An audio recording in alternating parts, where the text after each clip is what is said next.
Nice. That clap never gets old. No, never. Wow, don't think I'm ready for this. Welcome back. Yeah. What's this? I mean, we've done them, but from the first one, probably 4 years later, 3 years later, 3.5 years later. Yeah, has to be. What? A little over, I mean, about an hour from where we originally kicked it off, but Man. we're back.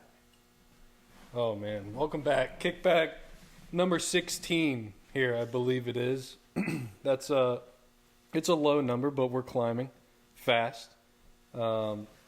Recording this a little earlier in the week because Max is traveling the country. Yeah, you know? yeah, for a little bit this week at least, until we settle down in Naples, Florida. Mm-hmm. That'll be a different, crazy change. Officially making the move down there, heading south, as I'm some jealous. people like to say. Yeah, some people, you can't really bring that up anymore. I saw a video of him the other day. It was like shooting the gun. Dude, he's doing anything he can to like stay on it, you know? Yeah. Stay on top, really. And yeah, that video of him shooting the gun and he's like, come to my show, bang, bang, today, bang, tomorrow, bang, and the next day. And it's like, it's like those car salesmen from like 2007 commercials with like the inflatable dudes. We've got so many cars. Yeah. We're oozing cars. Come buy our car. Come on down to Shelley's Emporium. Yeah, used car emporium. Where we can get you driving in and driving out today. Yeah, dude's doing 4 shows, and I'm pretty sure they're all at the same place. 4 days in a row. I mean... Tell me how he's booking that now. I mean, people still like his music. And... you know what? I think there's enough people that just don't give a shit about that stuff. Would you give a shit? I mean, I probably wouldn't go to, like, pay for a stadium show anyway, but after at least the experience we've had. Yeah. But somebody who hasn't never seen him, yeah, I can understand. I get it. Like, still wanting to go. I'm not... I don't know. I still believe there's 3 sides to every story. Yeah. You have her perspective, you have his perspective, then you have the fucking truth. And yeah. It's very easy to fall into the, Portnoy supporting her. Yeah. Her story. Like, I'm not saying he's a good dude, perfect Nobody's guy. perfect. No one is. And that's not an excuse for the things that he allegedly did. No. If he he probably did do those things. And I started thinking about it a little bit because I was kind of like, should I not like this guy anymore? Yeah, should I not listen to his music? Yeah. And then I'm kind of like, well, let's look at other musicians as a whole. Yeah. Look at Morgan Wallen and everything he's done. Yeah, he's throwing chairs off buildings. Yeah. Like, you would hate people if they did that too. Look at Motley Crue. Yeah, that's what I was just going to say. I could tell that was on the tip of your tongue. Yeah. I mean, cheating and fucking drugs. Harder drugs than Zach Bryan will ever dream of doing. Yeah. I mean, it's like, okay, yeah, he's pulled the same relationship stunt with 3 women in a row all the way to the perfect exact dot. Like, as far as dating them for a certain amount of months, buying a house for them, buying a dog with them, and then dipping. That's as far as, like, I think that's as deep as I dove into it, was just like, he had this pattern of doing this to these chicks, and then they were like, oh, well, you should have seen it coming. I mean, third time's the charm.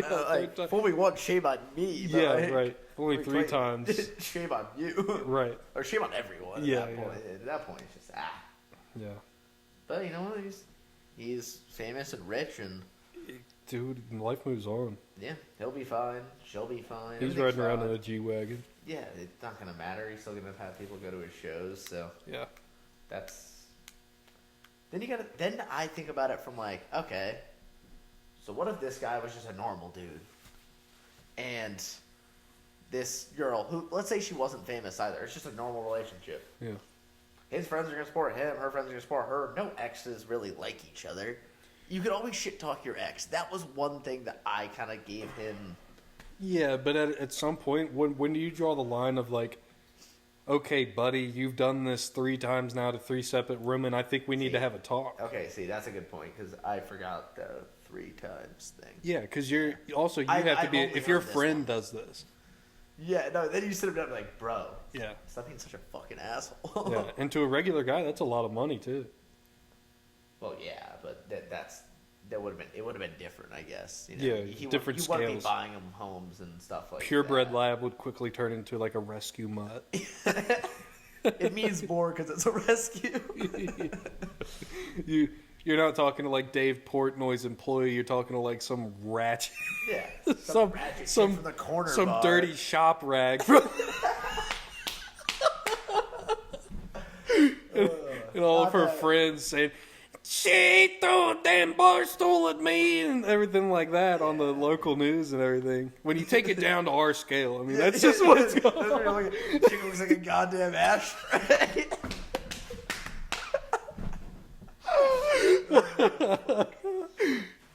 Yeah. Not to go against women, but and they're that's not all tens. No, they're not, and we're all not either. But that's not a diss on Brianna either.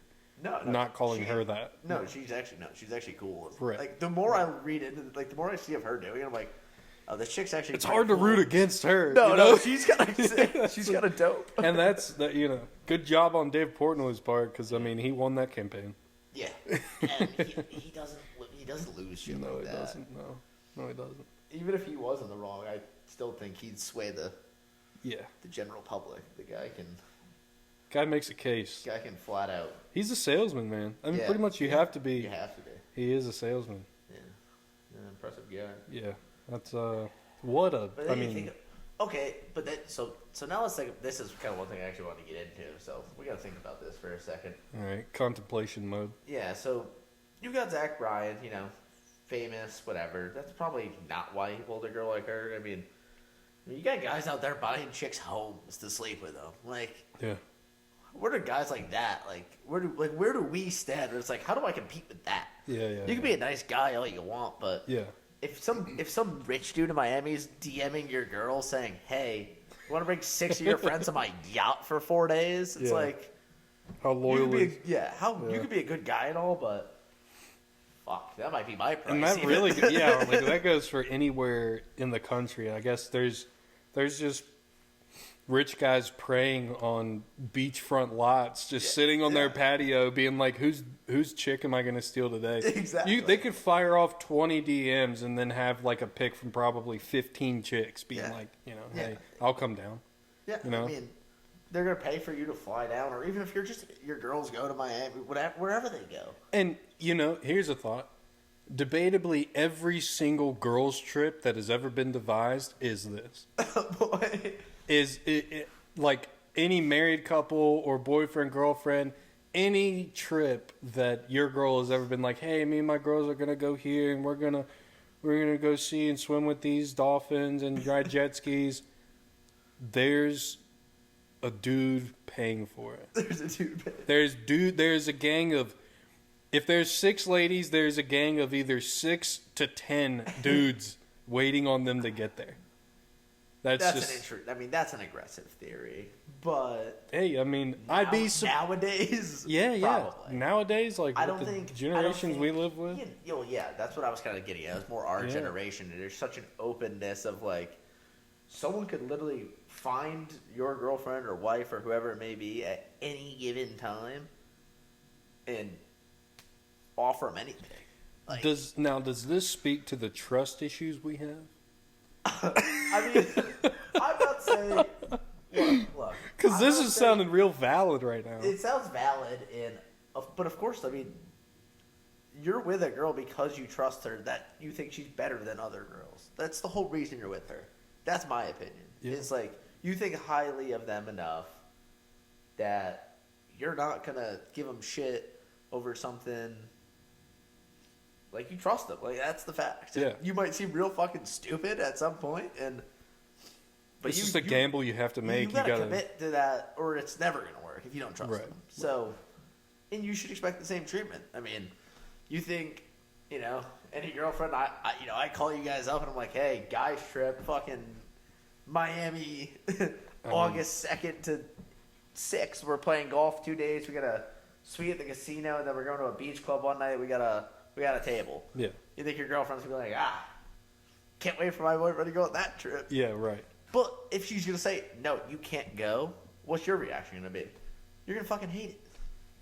Well, Be like, don't tell me fucking what to do. I'm gonna go on the fucking boys' golf trip. Yeah, you know? yeah, right. It's just, yeah. it's the world. So you have to give and take. Yeah, no, yeah, exactly. You can't. I think that's where God, a that's lot so of guys. tough, I think that's where a lot of guys struggle. It is. It's very easy to be like, no, you're not going to the fucking club. There's gonna be guys trying to grab your ass and shit, and Right. I don't like that. But then it's like, obviously, we don't want to put ourselves in positions to do that either because we're stand-up guys. But like, people want to do things of like on their own. I guess I don't know. And there's a difference, I think. Like, if a group of dudes goes out, there's a difference there between the group of girls going out because the guys, huh? Because like guys aren't like a bunch of chicks aren't going to come up to like a group of guys, right? It just doesn't really happen. Yeah. Very slim chance. Very rare. It's a lot less often. Where if your girl's going out with her friends, if you are a girl in a bar, you have a 99% chance to be talked to by a guy. And it just depends. It's not an if thing; it's a when thing, and it depends mostly on the independent factor is how many drinks do you have in you? Yeah, probably. That's the wild card in there. Mm-hmm. That it's like you're gonna get talked to a dude. How many drinks do you have in you, and that determines what your play is. Yeah, I mean, sure. It shouldn't really, but of course it does because we're all human. We don't. Yeah. When you're drunker, you don't think of consequences as much. It's more. No, you don't. No. You just kind of run with it and roll with it, and. Yeah, when you're drunk, you're basically seeking you might have the purest intentions of the world, and you're not actually going to do it. We're not saying, like, at least I'm not saying by any means that if you're a girl in a relationship, you shouldn't be able to go out with your friends. That is not what I'm fucking saying. Right. And I'd like to make that very clear. But I'm just saying, it's a tough dynamic that I think is a lot harder for people to battle and deal with today, especially with technology. It's like DMing and like you don't know what's going on. Yeah, you don't know what's going on, and anybody can be going after whatever you have at any moment. Here's a fair way to put it, I think. Okay. Guys, clubbing aside, because a lot of towns, I would say, don't have clubbing. Correct. And a lot of people in cities with clubbing, the minority group is going clubbing, you know? Yeah. I'd say most of them is just regular bars and restaurants where they go and have drinks with friends. Yeah, and that's nice. That's actually fun. Yes. But, here we go. Guys, it's more easy to go to a bar, play pool, have a few drinks with your boys, and not talk to a female. With chicks, it's a lot easier for them to book a movie night at one of the girls' houses, or sit around the campfire and drink wine and do whatever. Well, I like sitting around the campfire drinking wine. Yeah. I mean, it doesn't sound bad to me either, but that's an easier option. I kind of want to get right. It's an easier option for them rather than let's go to the bar, because we have to get all super dressed up and look our best, and we're definitely going to get hit on by some dudes. Yeah, 100%. And that's just it's called putting yourself in a situation. Yeah, it is. It's kind of a dynamic that you accept once you get into a relationship, no? Yeah, it is a dynamic you accept. And you know what? I also think there's a degree of you have to do you think I guess I look at it in the way as I look at my father and mother or older couples I know who have been married for a long time, love each other, happy, kids, whatever. Yeah. And if some guys hitting, I mean, it's different because we're 22 years old. They're 24 or 20, whatever. We're in that age where it's a different culture where people don't actually people don't respect relationships anymore. I don't think in the slightest. No. I'm not saying people didn't cheat and do all that back in 1990. So much less though. But everybody's so accessible now. Yeah, that's kind of what I was getting at with the social media and everything that. Exactly. Right. You can send a text to anyone in the entire world. Yeah. You can talk to anyone in the world, that it kind of opens up your options, and you wonder what's out there, and people start to, look for different things and think about what they want their lives to look like, and it's man, you know what? You have a great boyfriend who's. Did you see I saw a clip. This is actually related to what I was saying. I didn't mean to go off topic. Who cares? Yeah. It's our show, buddy. Yeah. It's our show. Right. The ring girl from fucking whatever fight it was.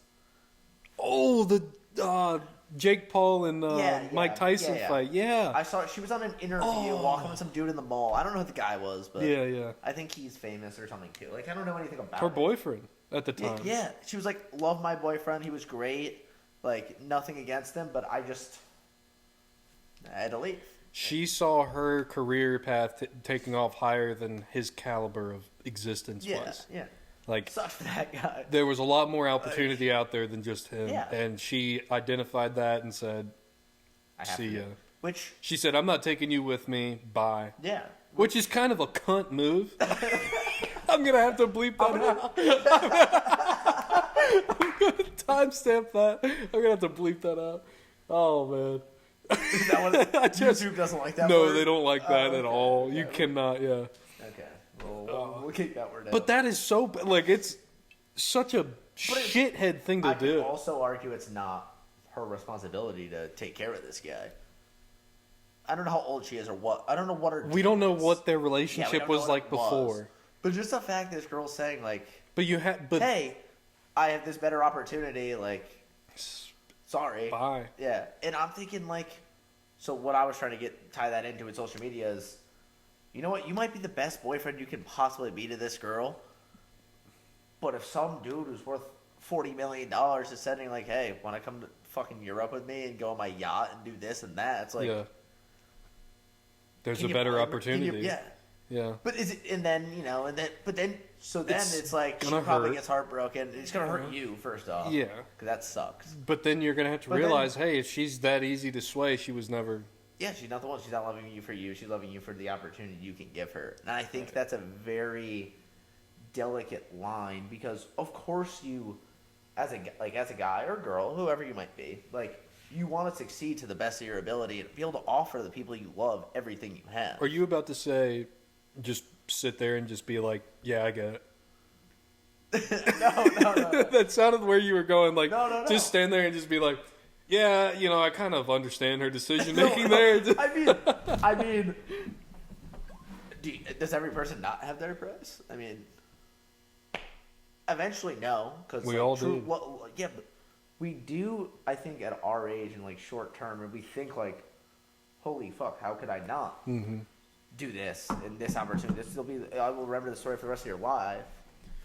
Yeah. And then it's just. After it's all over, that like come down, you're gonna be thinking to yourself, and you're probably gonna regret it. 100%. You lost.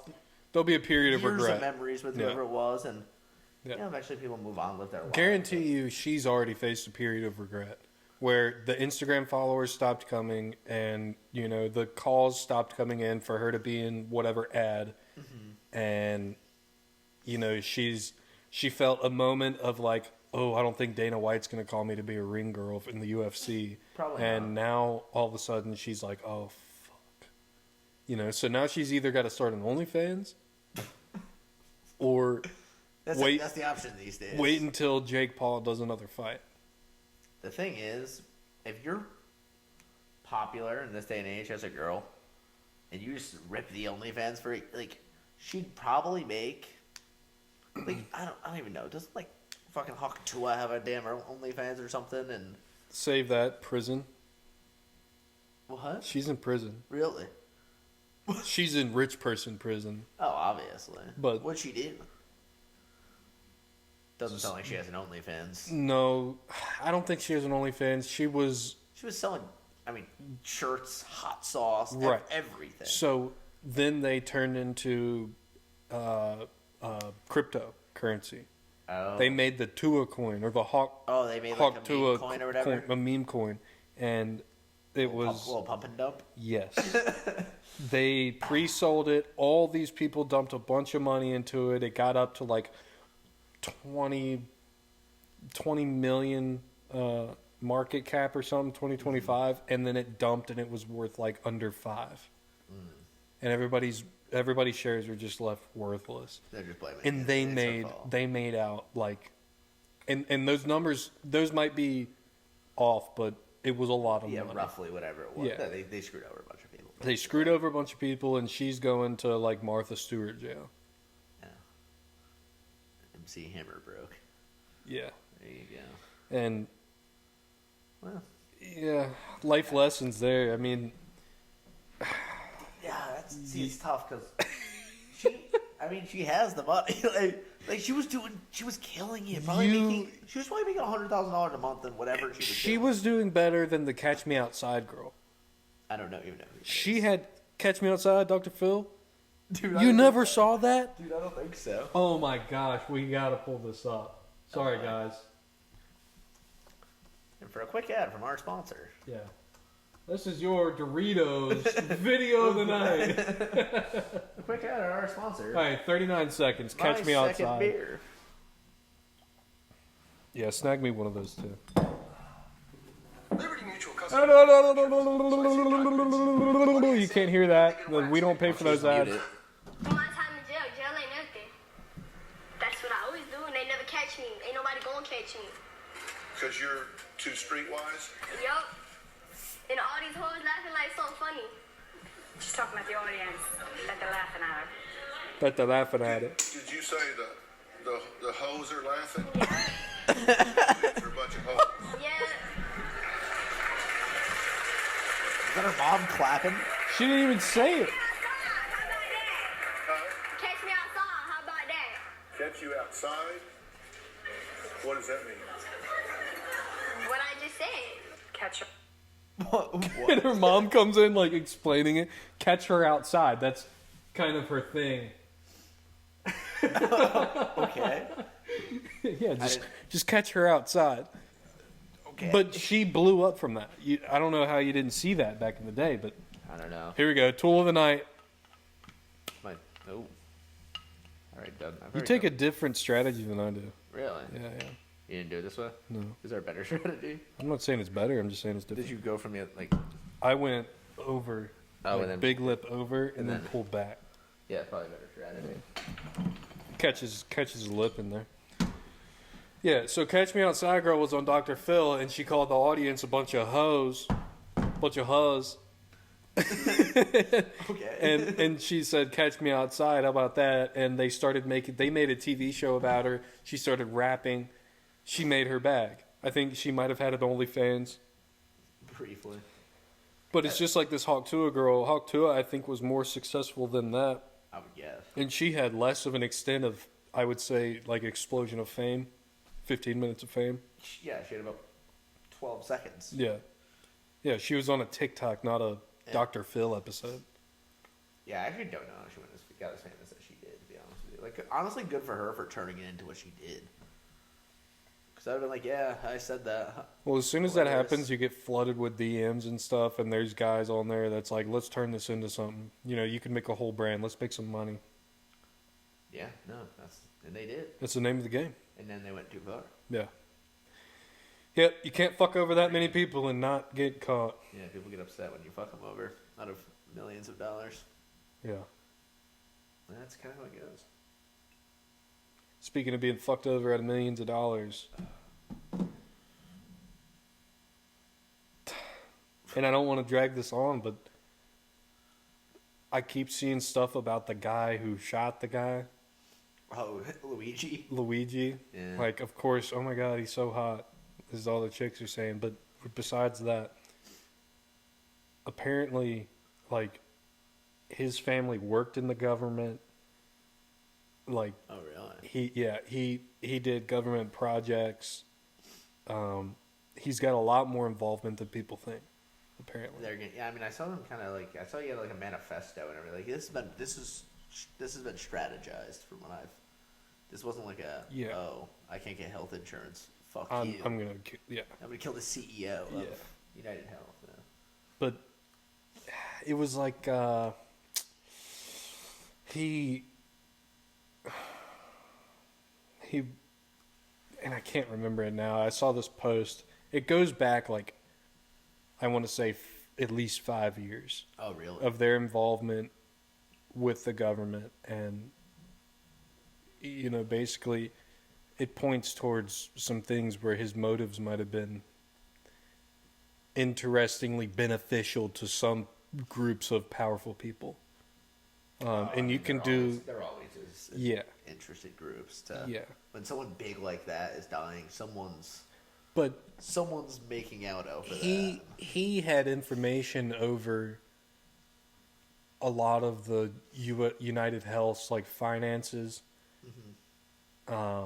he had industry secrets that I think he just wasn't important enough to keep around. And that's kind of what I talked about, what I mentioned last week, I think, was just that he went about it completely wrong. Like, you just killed a guy that is, in his day-to-day, he literally thinks that he's just the face of a company. He's not actually most likely putting in, like, the groundwork to try to screw people over. Fuck people, yeah.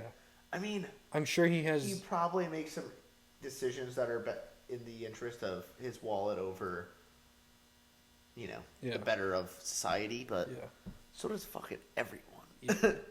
But you're... So do girls getting DMs in there, you know? Right. The betterment of society is staying with your boyfriend. Your personal interest is going on a Miami trip with your girls that's all expenses paid by some dude in a penthouse. Yeah. Yeah. Who did the same thing with this 4 other girls the week before. Yeah. You know, like, you know, good for that guy. And more power to him. Yeah, I'm not hating on him. No. More power to him. Just kind of playing the victim card right now. Yeah. I'm just not that guy, so I find a problem with it. Yeah, exactly. Yeah. One day, though. Yeah, maybe. One day. I'm too old to do that shit. Yeah, come run around naked on my golf course. I'll be Bill Belichick. Dude, that's a crazy. Oh my God, going to UNC, it's like, dude, be more of a predator, please. I mean, first off, I'd like to say, I'm not a fan of that place. No. Place is dead to me. There's one spot that I think we had more fun at than we remember. It was downstairs under the basement. The library. Cave. No. I never. No, when we went there, the library was like closed down. Someone like died inside or something. Yeah, somebody fell out on the dance floor. Yeah. Oh. And they closed the bar down. Yeah. And everybody was displaced into this little basement joint. Yes. Where it was never that popular. Yeah, no, and I actually saw it because I was Googling it the other day. And no, I found it. I was like, I remember that place. That place was kind of sick. Like, the rest of the town was dead, and then we walked into this one spot, and it was just... Yeah, because we tried so hard to go to so many... It was not our first weekend ever there, either. Do you remember the guy You were fucked up. No, yeah. No, stone sober. No, I was fucked up. You walked up to this guy... I say that now because we're not underage anymore. Dude. Yeah, how cool is that? Think about that. We used to take these videos, we'd have solo cops be 19 years old, and... Yeah, right? Have to think about what shirt we were wearing and shit. No, cheers. Cheers to that. That's nice. But you walk up to this guy in an alley on a fold-out table, and he's like checking IDs to this backyard, like little. Yeah. And he's like, "You're not 21." Puts your ID like on the table. Yeah. And takes it, and he's like, I remember this. "Yours?" And I was like, "Are you gonna give him his ID?" And he's like, "No." Yeah. And so I just took it. I took it and walked away. I was fighting with him for a while. Then finally, he just like puts it down. That's when you were kind of just grab it. It was a scene for sure. We were just like, "What the fuck, man?" Yeah. He's like, dude. It literally says like MA on the back, and I'm like, no, it fucking doesn't. It says CT. I can see it right there. He was being a dick. No, yeah. 100%. And you know what? Bouncers power trips usually do. Yeah. He could tell we were not from there. Yeah, exactly. And he just took advantage of that. Yep. And you know what? I don't blame him. He probably was the right to say, dude, you're hammered. Don't come in. Yeah. We were causing nothing but trouble. Be a prick about it. Yeah. So naturally, I'm not going to be nice back. Right. Speaking of bouncers, I have a funny story. I was in New Haven, Connecticut for a bar crawl. You know, I ended up solo mishing in it. Okay. Because I was there, but I was there a couple buddies, they weren't feeling well, whatever. They left. I ended up just solo missioning this trip bar crawl in New Haven. Like 6.5 hours. God damn. Yeah. No, got after it, I'd like to add. Yeah. We're not going to get too much into details. I mean, you probably put together a pretty decent squad. Oh, dude, it was sick. I'm not going to lie. And then I had like one 42-year-old, he was homeless 2 months ago. Bought him a shot. He was just dancing with me. I was like, I'm taking this guy under my wing for a few hours. That's awesome. Yeah. asked for my number. Like, give me the hug. He's like, dude, this is the best night of my life. Like, thank you so much. Like, Wow. and that was rewarding. So you're just out here changing lives. I do my best. And nobody's seeing it. Yet no one sees any of it. God damn. Uh-huh. And I have more stories of trying to change lives. Sometimes people don't take it well, and I'm just like, whatever. But yeah, I do the best of my power to do that. So anyway, we're doing that, whatever. Finally, I'm like, all right, I've been in this bar for about 5 hours. It's time. I go walk out. At this bar I've been into before. I've had a great time there. So I walk in and walk by the first guy. He's like, covers $20. I'm like, all right, I'll pay down there. You know, whatever. And I'm just like, I'm not fucking talking to this guy. Get to the next guy. He's like, hey, covers 15. Like, I got to give you a wristband. I go, it's 1:40 in the morning. It's not $15. And just walk the fuck in the bar. Oh my god. Just completely going his bluff. He's like, honestly, fair. here's your wristband. Yeah. and I walk in. I ordered my Corona. Quickly realized it was not my scene. Oh yeah? Oh, dude. A little fruity in there? Or? No, it wasn't a gay bar. Although I've been there, I did have a guy ask for my number earlier in the night. But To get a drink out of it? yeah, I got a drink and he introduced me to his cute friend who was a girl. Oh. Yeah, no, he's hanging with 4 pretty girls, so I'm just like, Yeah. I'll slide. it worked out for me. Yeah. I will say. Yeah. But he's like, you gotta give me your number too. I'm like, fuck it, I don't care. Like, I'll give you my number. As long as the 4 of them also get it. Yeah. And that's roughly what happened. Balances out, yeah. So I got that guy's number, homeless guy's number, and then actually when we first got to the place, I got this 40-year-old's number. Interesting scene. We sit down, we're just like eating pizza. Like, I'm actually with my friends at this point. I'm not solo. Okay. This girl turns around. She's like, "Oh my god, like you guys are so cute." And she looks at me. She's like, "You're so like handsome. You're so beautiful." She's like, "Do you want to make out with me?" And I'm just like, I'm not like gonna no. I didn't hit her with the not good at no. I was like, no. Like, it's okay. Like, it's fine. But she pays for all our drinks. You got pizza all over your mouth. I'm mid-slice, just like, huh? What did she say? So anyway, I just eat my pizza. She buys our drinks. So naturally, I'm like, okay, I'll have an old-fashioned top shelf. Mm-hmm. Get like a $16 drink out of it. So that worked. And then finally, after she comes back, my friends are So that works. maybe in the bathroom, whatever they're doing. So I'm kind of solo now. Yeah. And she rolls up. She's like sitting across me. She puts her hands on my hands. Like a hawk. Yeah. She kisses me on the cheek. She's like, I just wanted to say, like, you're so great. Okay, like, can we get some description of this 40-year-old? Cute but heavy. That's about all I need to say. Like, Heavy in a good way? no, just like you can tell she doesn't work out. Like, Oh, yeah. she's with her. She's also with her 2 stepkids. If you're going to be older, She's with it's her like... 2 stepkids that are older than I am. I'd like to add. Yeah, that's tough. And she was hammered. Like, she was definitely hammered. Stepkids is tough, too, because they're your husband's kids? Yeah. Oh, wow. And one was her actual daughter. Wow. Yeah. So Huh. stepkid, actual daughter. Oh. Yeah. So, Yeah, if you're going to be old, just take care of yourself. Yeah. No. Yeah. And then, like, she wasn't like she was by no means like a Like old ugly, lady. ugly Right. or old or anything. I'm not saying Right. that. She looked like a normal person. Very sweet woman. Okay. And naturally, I was just very nice to her. But she kissed me on the cheek, hold my hand. She's like, "You're gonna achieve great things." Blah blah blah. Kind of an ego booster. I was like, "All right, now I'm rolling in this night with confidence." Yeah, here we go. Yeah. And I'm like, "Is this how this is gonna go?" Am I achieving great things tonight?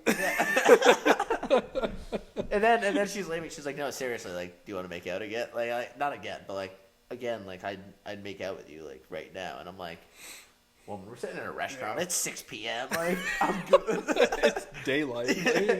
The sun's setting outside. I'm like, "Thank you." If the sun's still out, I don't make out in public. No. Unless it's the next morning, then crazier things have happened. Yeah. You know, but Spit in my mouth. so I just So no, I was like, no, like I'm flattered, but no thanks. You know, like Yeah. we're good. Sorry, I forgot Oh, to cut man. to that. Yeah, but So yeah. finally, I leave the bar that I probably shouldn't be at because it's not a gay bar.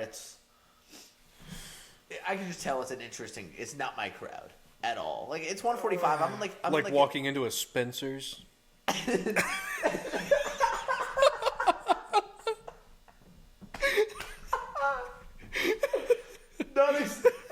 I mean, that's also not my crowd. Holy fuck, that's hilarious. No, so I walk in. No, so you gotta think about it this way. I'll put it this way. I'm in the city. Like, I'm in a city. Yeah. Inner kind of like. I've been there. Inner city, walking to a bar. New Haven. Yeah. Right? Yeah. Okay. But it's like,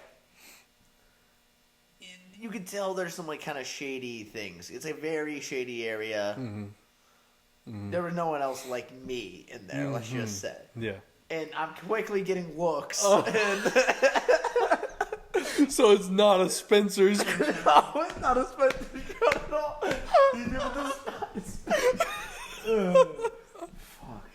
Oh man. Yeah. Okay. Yeah. So that's the scene. That paints the picture. Where you were getting the looks. I'm getting looks everywhere. It's not worth $15. No.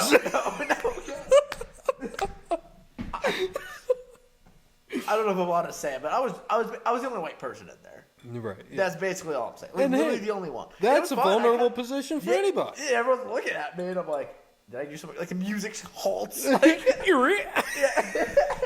everyone started looking at me. I'm like hammered. I'm naturally, so I'm kind of flowing with it. I end up like getting a beer, like dabbing up this guy and like talking to this girl, and I'm like, everything's fine. I end up making friends, so it was fine. But I'm like, all right, like I need to get out of here. Single-handedly ending racism. Correct. But people are looking over at me, and like I'm still getting really dirty looks. Okay. Because I'm talking to this girl or whatever, and this, and come in here hunting on the honeys. Okay. Yeah. So now I'm an enemy of state. Yeah, right. Yeah.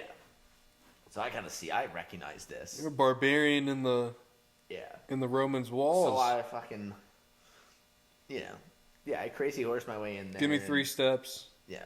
I'm out. Pound the rest of the Rona, and I'm just like, all right. Next bar. Yeah. It's 1:45 though, so I'm kind of struggling to find a bar that's open. Mm-hmm.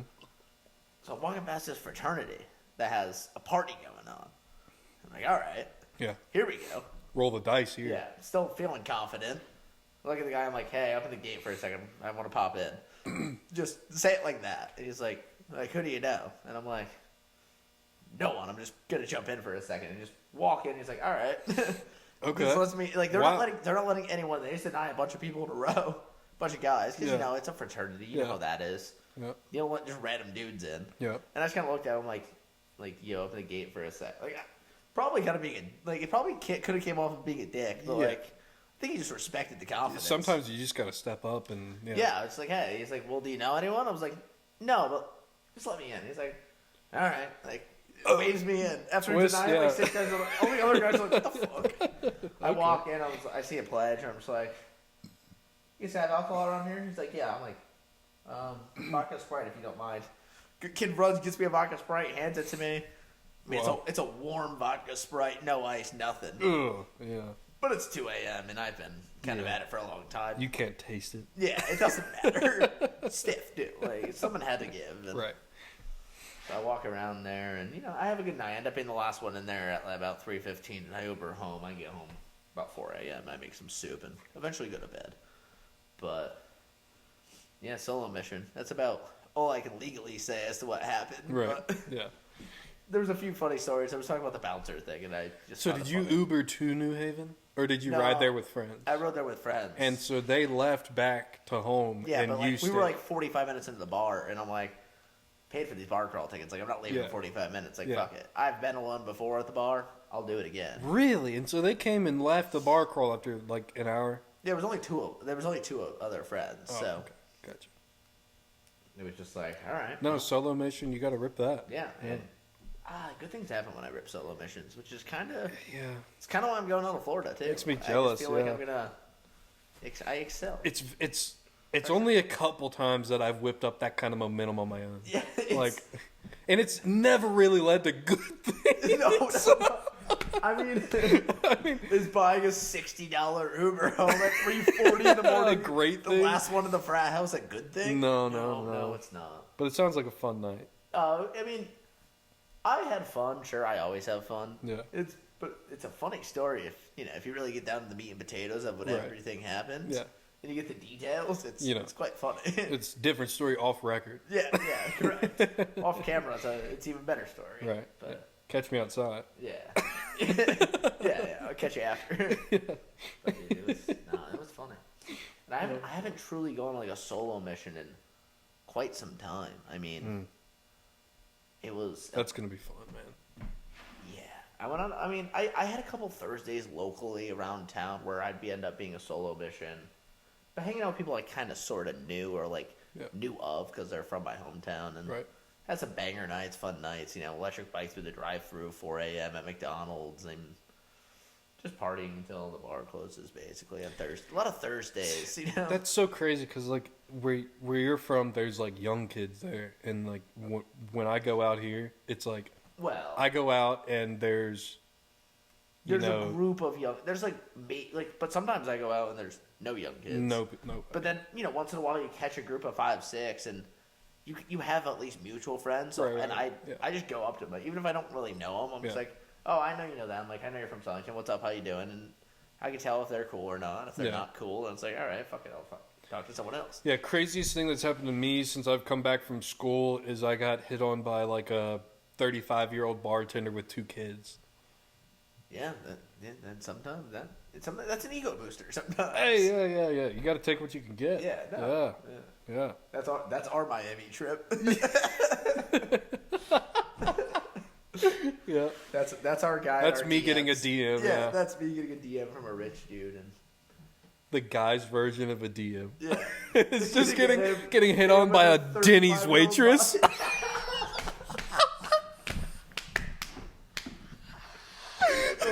At the local movie Tuesdays. Trying to liquor you up with fucking dollaritas so you get in the back of her CRV. The olive green one or whatever it is. She has a sticker with the 2 kids on the back. Husband's removed. Oh my god. Oh man. Single mom with a balls on her ass with an 8-year-old son. You open the door to the back seat and the kid is sitting there. The windows have been up her whole shift. Bunch of cigarettes in the cup holder. Oh man. Fuck me to tears. I mean, everyone experiences it at least once. Yeah. We've all been there. Yeah. Not saying we're proud of it. Yeah. It's no big achievement. No. Sometimes you're just hot.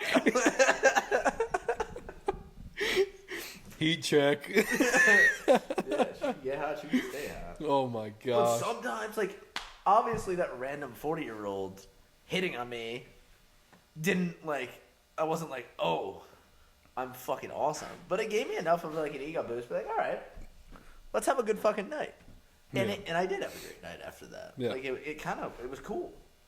It sets everything off on a good pace. I like when people just say nice things to people. Like, and obviously, harassment to me counts not a nice thing, but she said other nice things that were like harassing.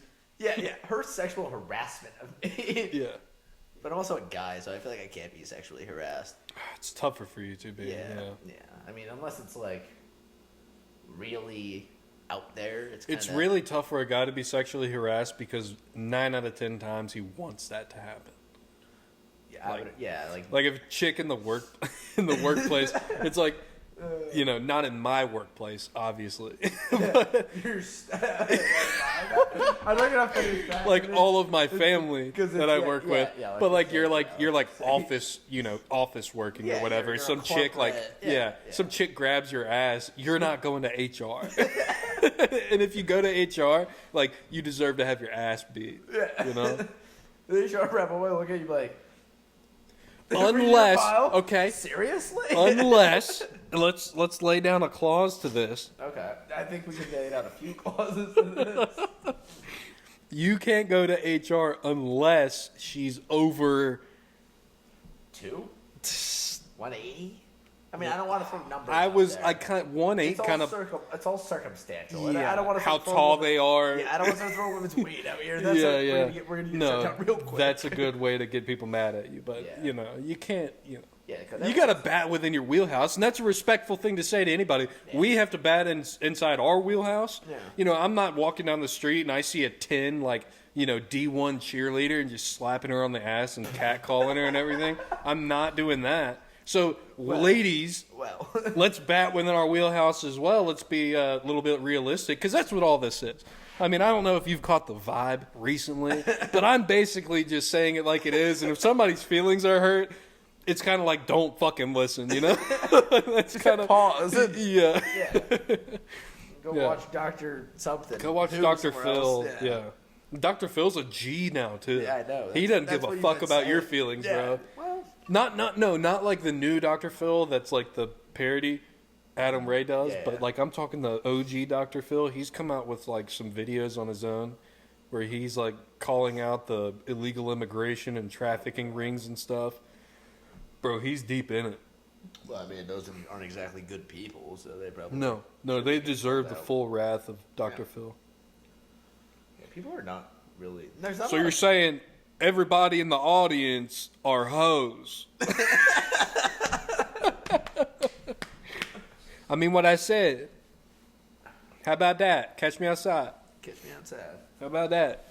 Got a little pumpkin back here. There you go. Look at that. That's a good little shooter. Never just real. Is that what the? Oh yeah. Yeah, Yeah. you could fill that with some vodka. Halloween golf tournament. Yeah, because that's why There it you was go. a shot of vodka. Here, let's jump to this video. Okay. All right. Oh, okay. Yeah, it's gonna send it to Facebook quick. I don't know. Oh gosh. This is okay. This is really interesting what you were talking about the other day when we were on the phone. This reminded me of this. You said there. Okay, it's a theory we kind of cooked up, but you had brewing for a minute. Okay. You said younger Oh. parents yes. have more attractive children. Yes, that is a theory I'm working on. Okay, so and everybody, we've kind of like laid out the groundwork already for how we're going to scientifically test this, so you don't even have to bother leaving in the comments of like, You'll see the stats soon. yeah, there'll be peer-reviewed journal and everything, so don't worry about our credibility and everything. So this post says, do you want to have a brainy child? Then wait until you are over the age of 40.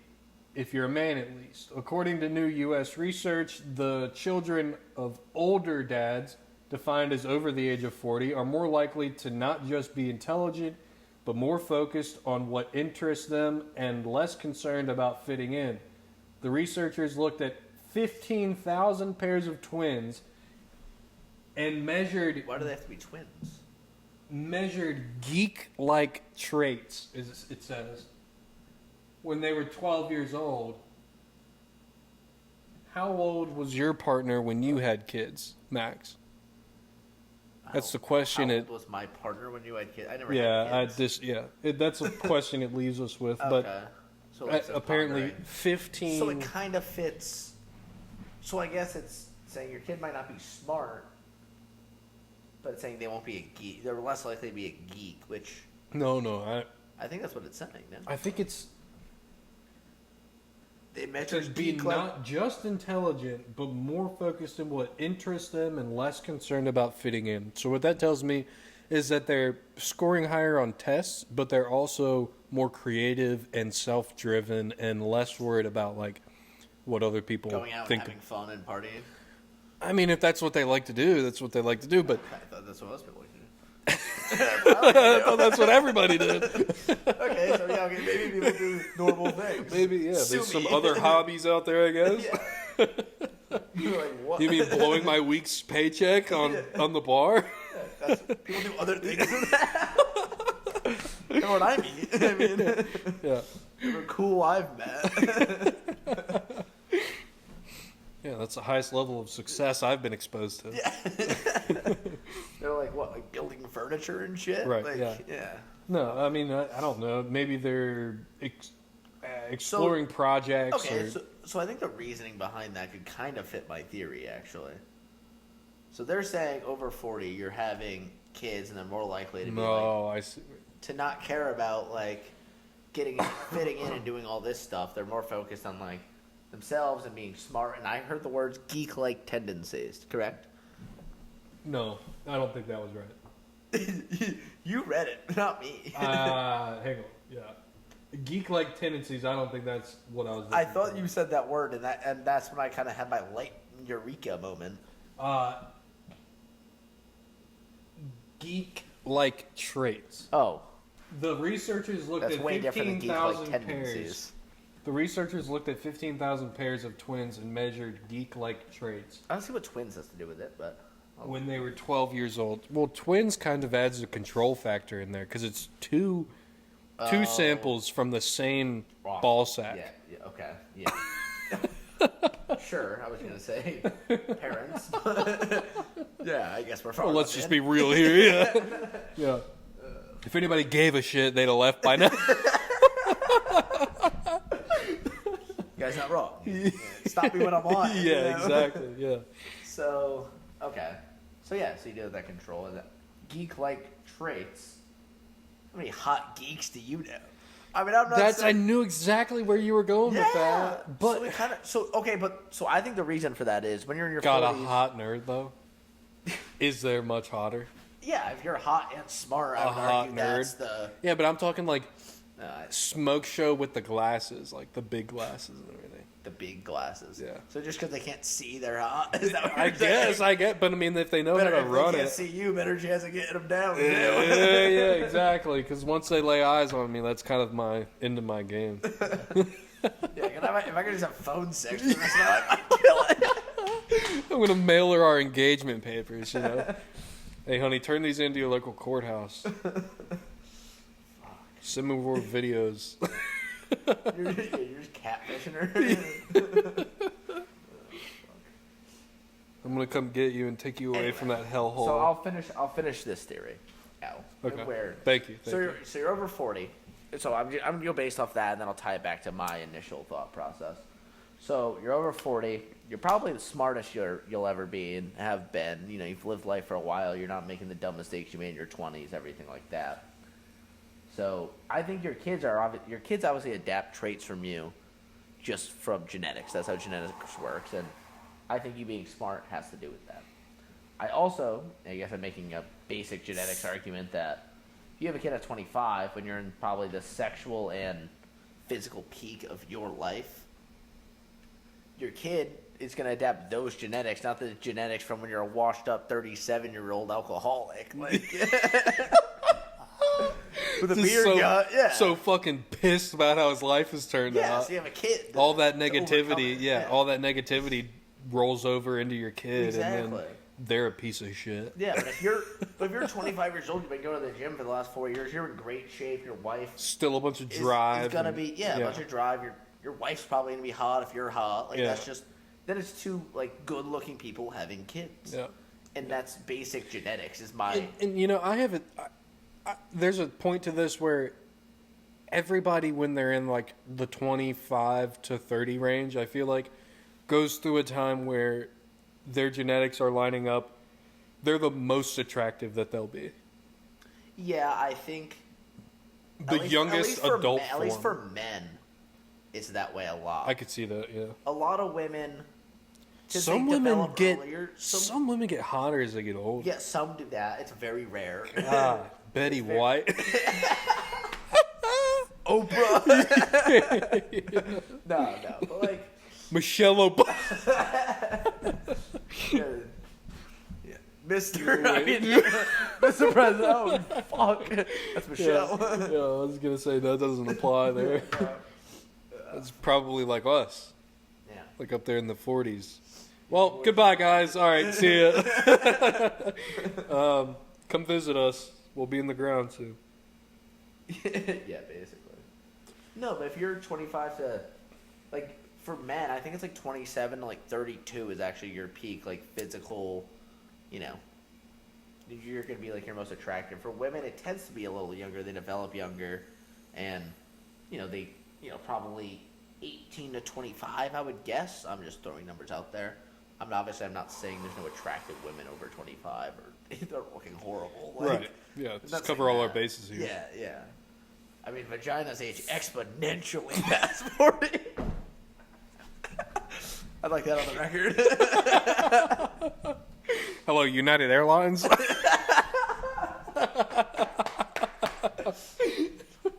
stand by my statement. No, they're probably chill. Yeah. Well, no, that's just a known fact. Yeah. I'm not trying. Yeah. It's just dudes being dudes. Yeah. I was driving home today, and I kind of noticed the difference between me with time to kill and me with nothing to do. Mm-hmm. Like, if I'm driving home and I've got nothing to do, but I just want to be home, like, I'm like, why the fuck are these people like not turning? Yeah. Move your ass. It's like fucking you totally could have gone there. Yeah. Let's go. Mm-hmm.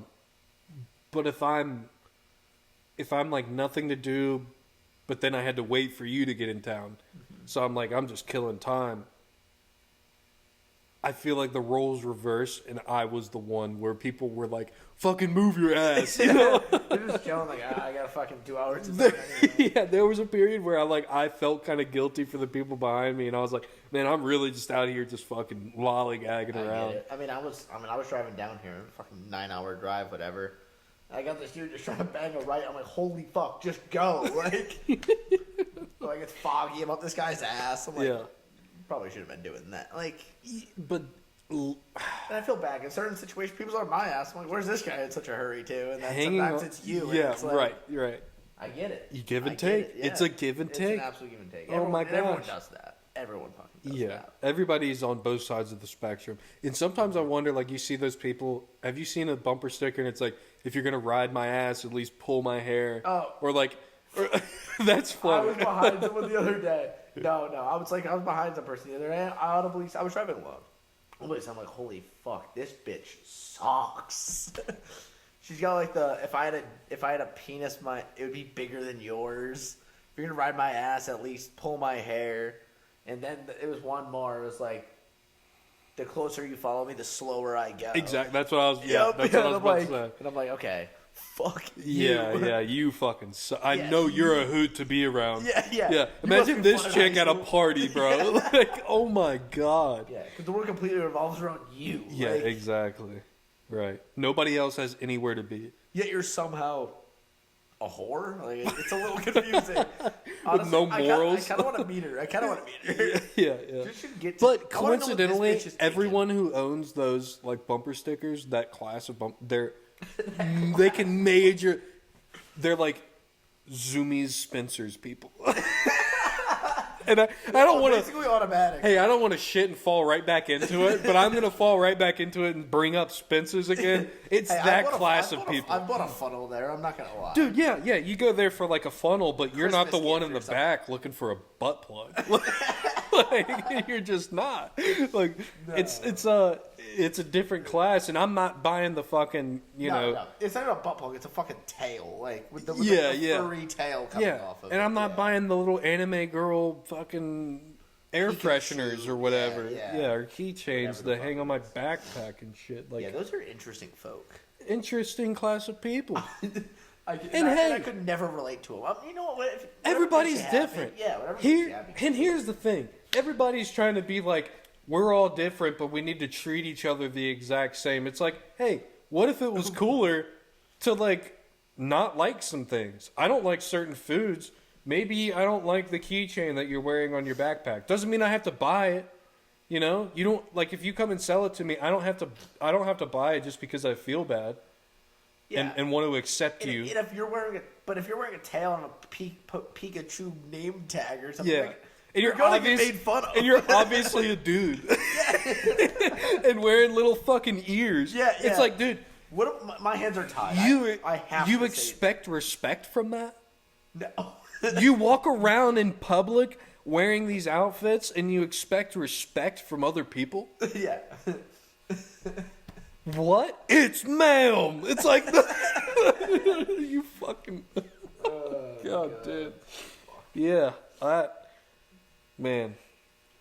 Yeah. Speaking of, I went in there the other day. That's why it's on my mind, I think. Spencer's? Yeah. Oh, okay. Because I knew Jeb got me, my brother, he got me one of the gag gifts from there last year, and it was like a Christmas ornament, but it was like a ball sack. Oh, okay. Yeah. Reasonable. It was like deck the balls. That's actually kind of funny. Yeah, it's funny. And so No, again, good gag gift place. I can't necessarily give away the gifts that I gave him right here because he's going to open them on Christmas. I don't want to do that, but yeah. And he listens to this. But I got him a couple presents from there, and his girlfriend something funny. Yeah. We'll talk about it. No, thank God. Yeah, we'll discuss it. You guys will find out. But yeah, that was kind of on my mind, and I walked in there, and there was a chick like hiding behind the front. You walk in, and there's shelves like in an L shape, so you have to go around a blind corner to enter the place. I don't like that already. Yeah, and the shelves are tall, so you can't see if anybody's behind there. So and it's kind of dark, and you're like, what the fuck? Spencer's are playing weird, like Yeah, it's weird music, and then yeah. I of course I go through there, and I look left, and from my right I hear, "Hey, how you doing?" or something like that. Like, can I help you with anything? And it's like this chick with blue hair and everything, and I'm like, oh no, I'm just looking around, like just looking around for a gift and everything. Peering around, there's like kids with, like, I saw a dude with long ass hair, a blue streak in On it. one side. Yeah, and like lip rings and earrings and stuff, and just a crowd that can't relate hey, to. one of the guys, respect this. One of the guys was like, "Hey man, how you doing?" Fine. Yeah, a normal thing to say. A normal thing, and I was like, "Pretty good, dude. How y'all?" Yeah. Totally cool. Perfectly fine. But the other kids were like jumping around, and they weren't 15. They were like 19, 20. Okay.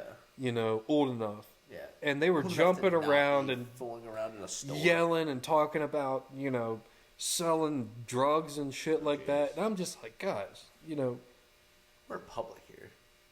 do you understand you're in a public setting? There's other people around listening to you. A little I think that's a big difference in society is no one has any, like, I don't want to say fear, because fear is not the right word.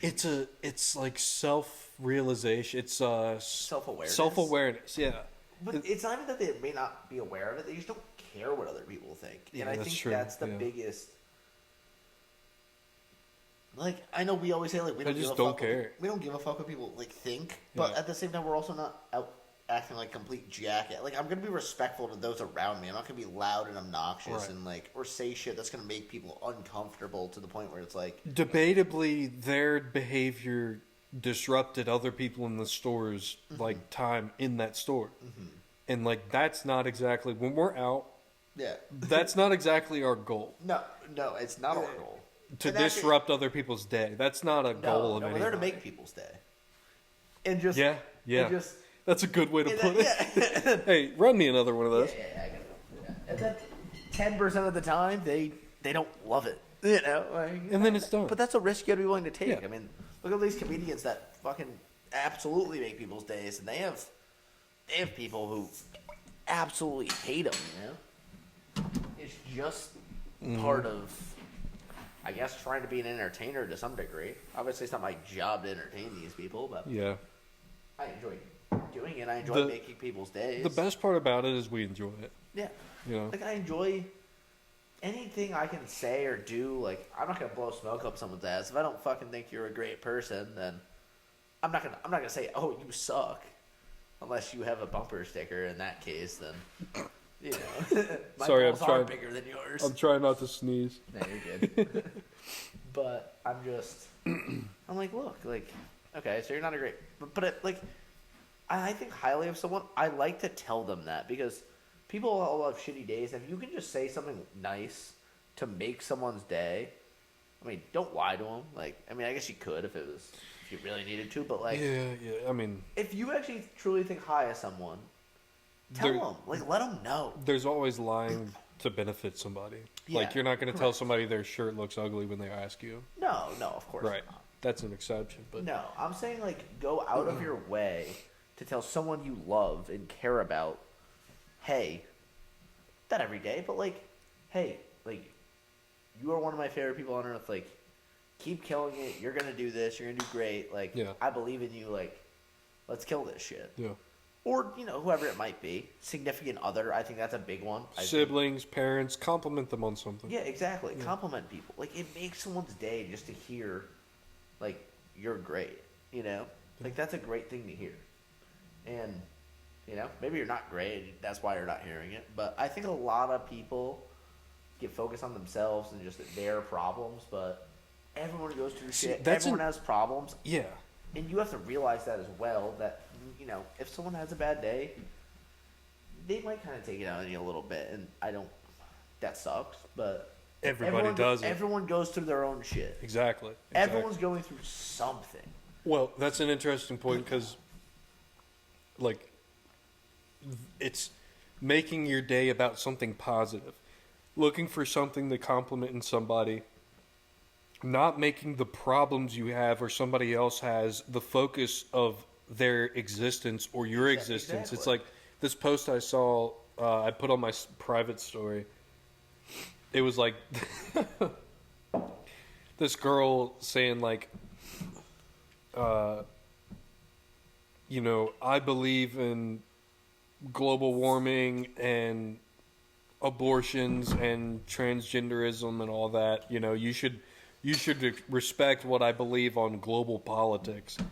And what we do with Ukraine and everything. And it's,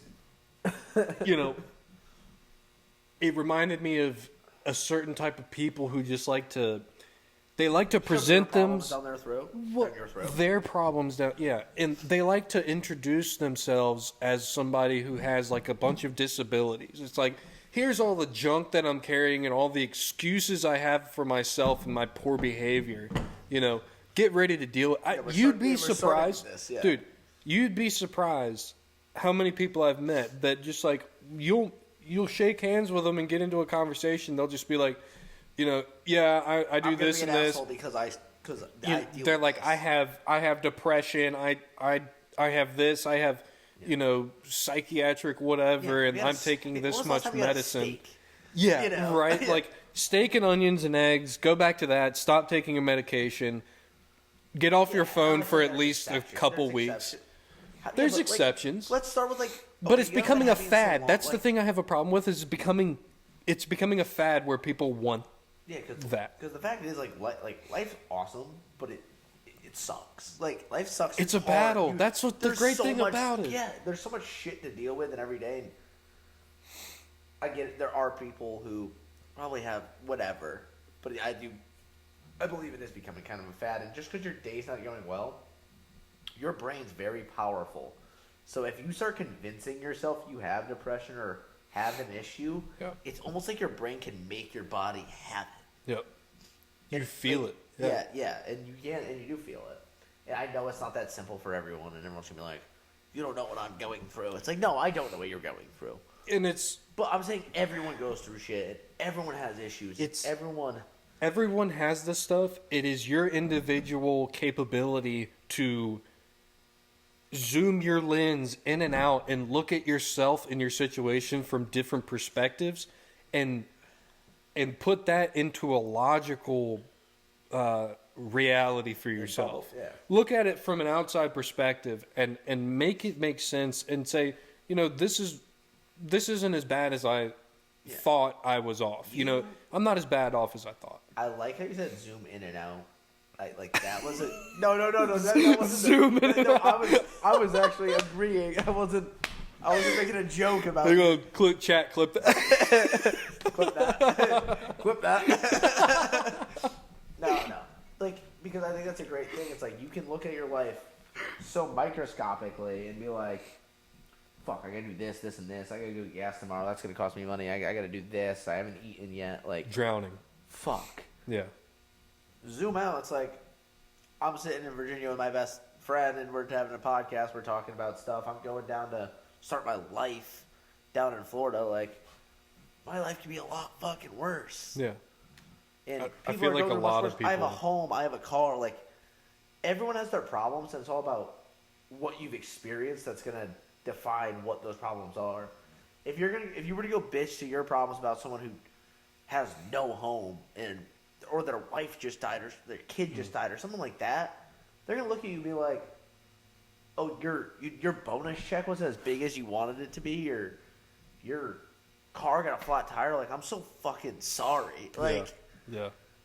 and obviously we all want to have our best lives, but if different things are going to upset us in different ways. If you've never experienced true hardship, then guess what? The little things in your life are going to seem bigger because that's what you're used to. Like, you're used to that caliber of life, and it's all relative. But like zooming in and out and like looking at your life from an obtuse view. I don't think obtuse view made any sense either. But from a broad view, like, it truly can be a lot better than you think it is. I'll just say that if you're living in America, it can be worse. You know? If you're in the United States, it can be worse than what you have it. And I know I'm saying that from a pretty privileged point. Yeah, from an American point of view. Yeah, and with a roof over my head, but, you know, no matter how hard you have. But from this zooming in and out, Yeah. that kind of relates to a golf thing I've been working on. Oh, okay.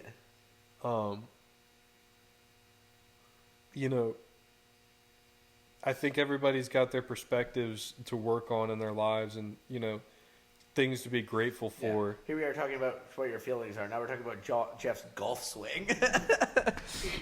If that doesn't tell you where we're at in life. If you want to know what I'm grateful for. Yeah. If you want to have Jeff's problems. Yeah. You know, I was just overdrawn at a hair the other day. Yeah. No, but I've had to do a lot of reflecting on my attitude on the golf course. Yeah. And that's important. And you know, I've learned a lot of lessons after going through some hardships in the past, I guess, year, and it put me in a bad mental state to be in a competitive mode, you know, playing for something, and it helped me to adjust my perspective. I was just sitting like on the couch looking at the ceiling, thinking about my round. I just played bad, and I know the feeling. it just like, I was like, what is the fucking difference when you're out there having a bad day and trying to reel it back in, and it's golf is just like life, dude. It is the closest. There's a lot of metaphors to life between golf and. Yes, when you're talking about golf, you are the closest sport to life. Yeah, I would correct. 100%. If you're out there and you're not having, it's you against the course and against the world, and that's against how life is yourself, truly, and against yourself. yeah. And that's Can truly you what life is. Can you trick yourself into doing well here? Yeah. That's what it feels like when I go out there. Can you go perform to the best of your ability? Yeah. Whether you have it that day or not, because we all wake up on the wrong side. That's it. Have a bad day. Yep. But That's you know the what? You gotta worst, perform. dude. You We still can't gotta control perform. it. Whether it's in life or golf and whatever it might be, you still have to perform to the best of your ability. When you because roll out of you bed, can't just be like, fuck it, I'm not good at life today. I'm going to sleep. yeah. When you roll out of bed, you don't know whether it's going to be a good day on the course or a bad day on the course, and you don't know whether it's going to be a good day at your job or a bad day at your job. But you go in and you should have the best intentions and the best mindset going into it to give yourself the best step forward. Yeah. Like, to do the best you can. if you're scared of having a bad day on the course, you're already having a bad day. You know, you're playing scared.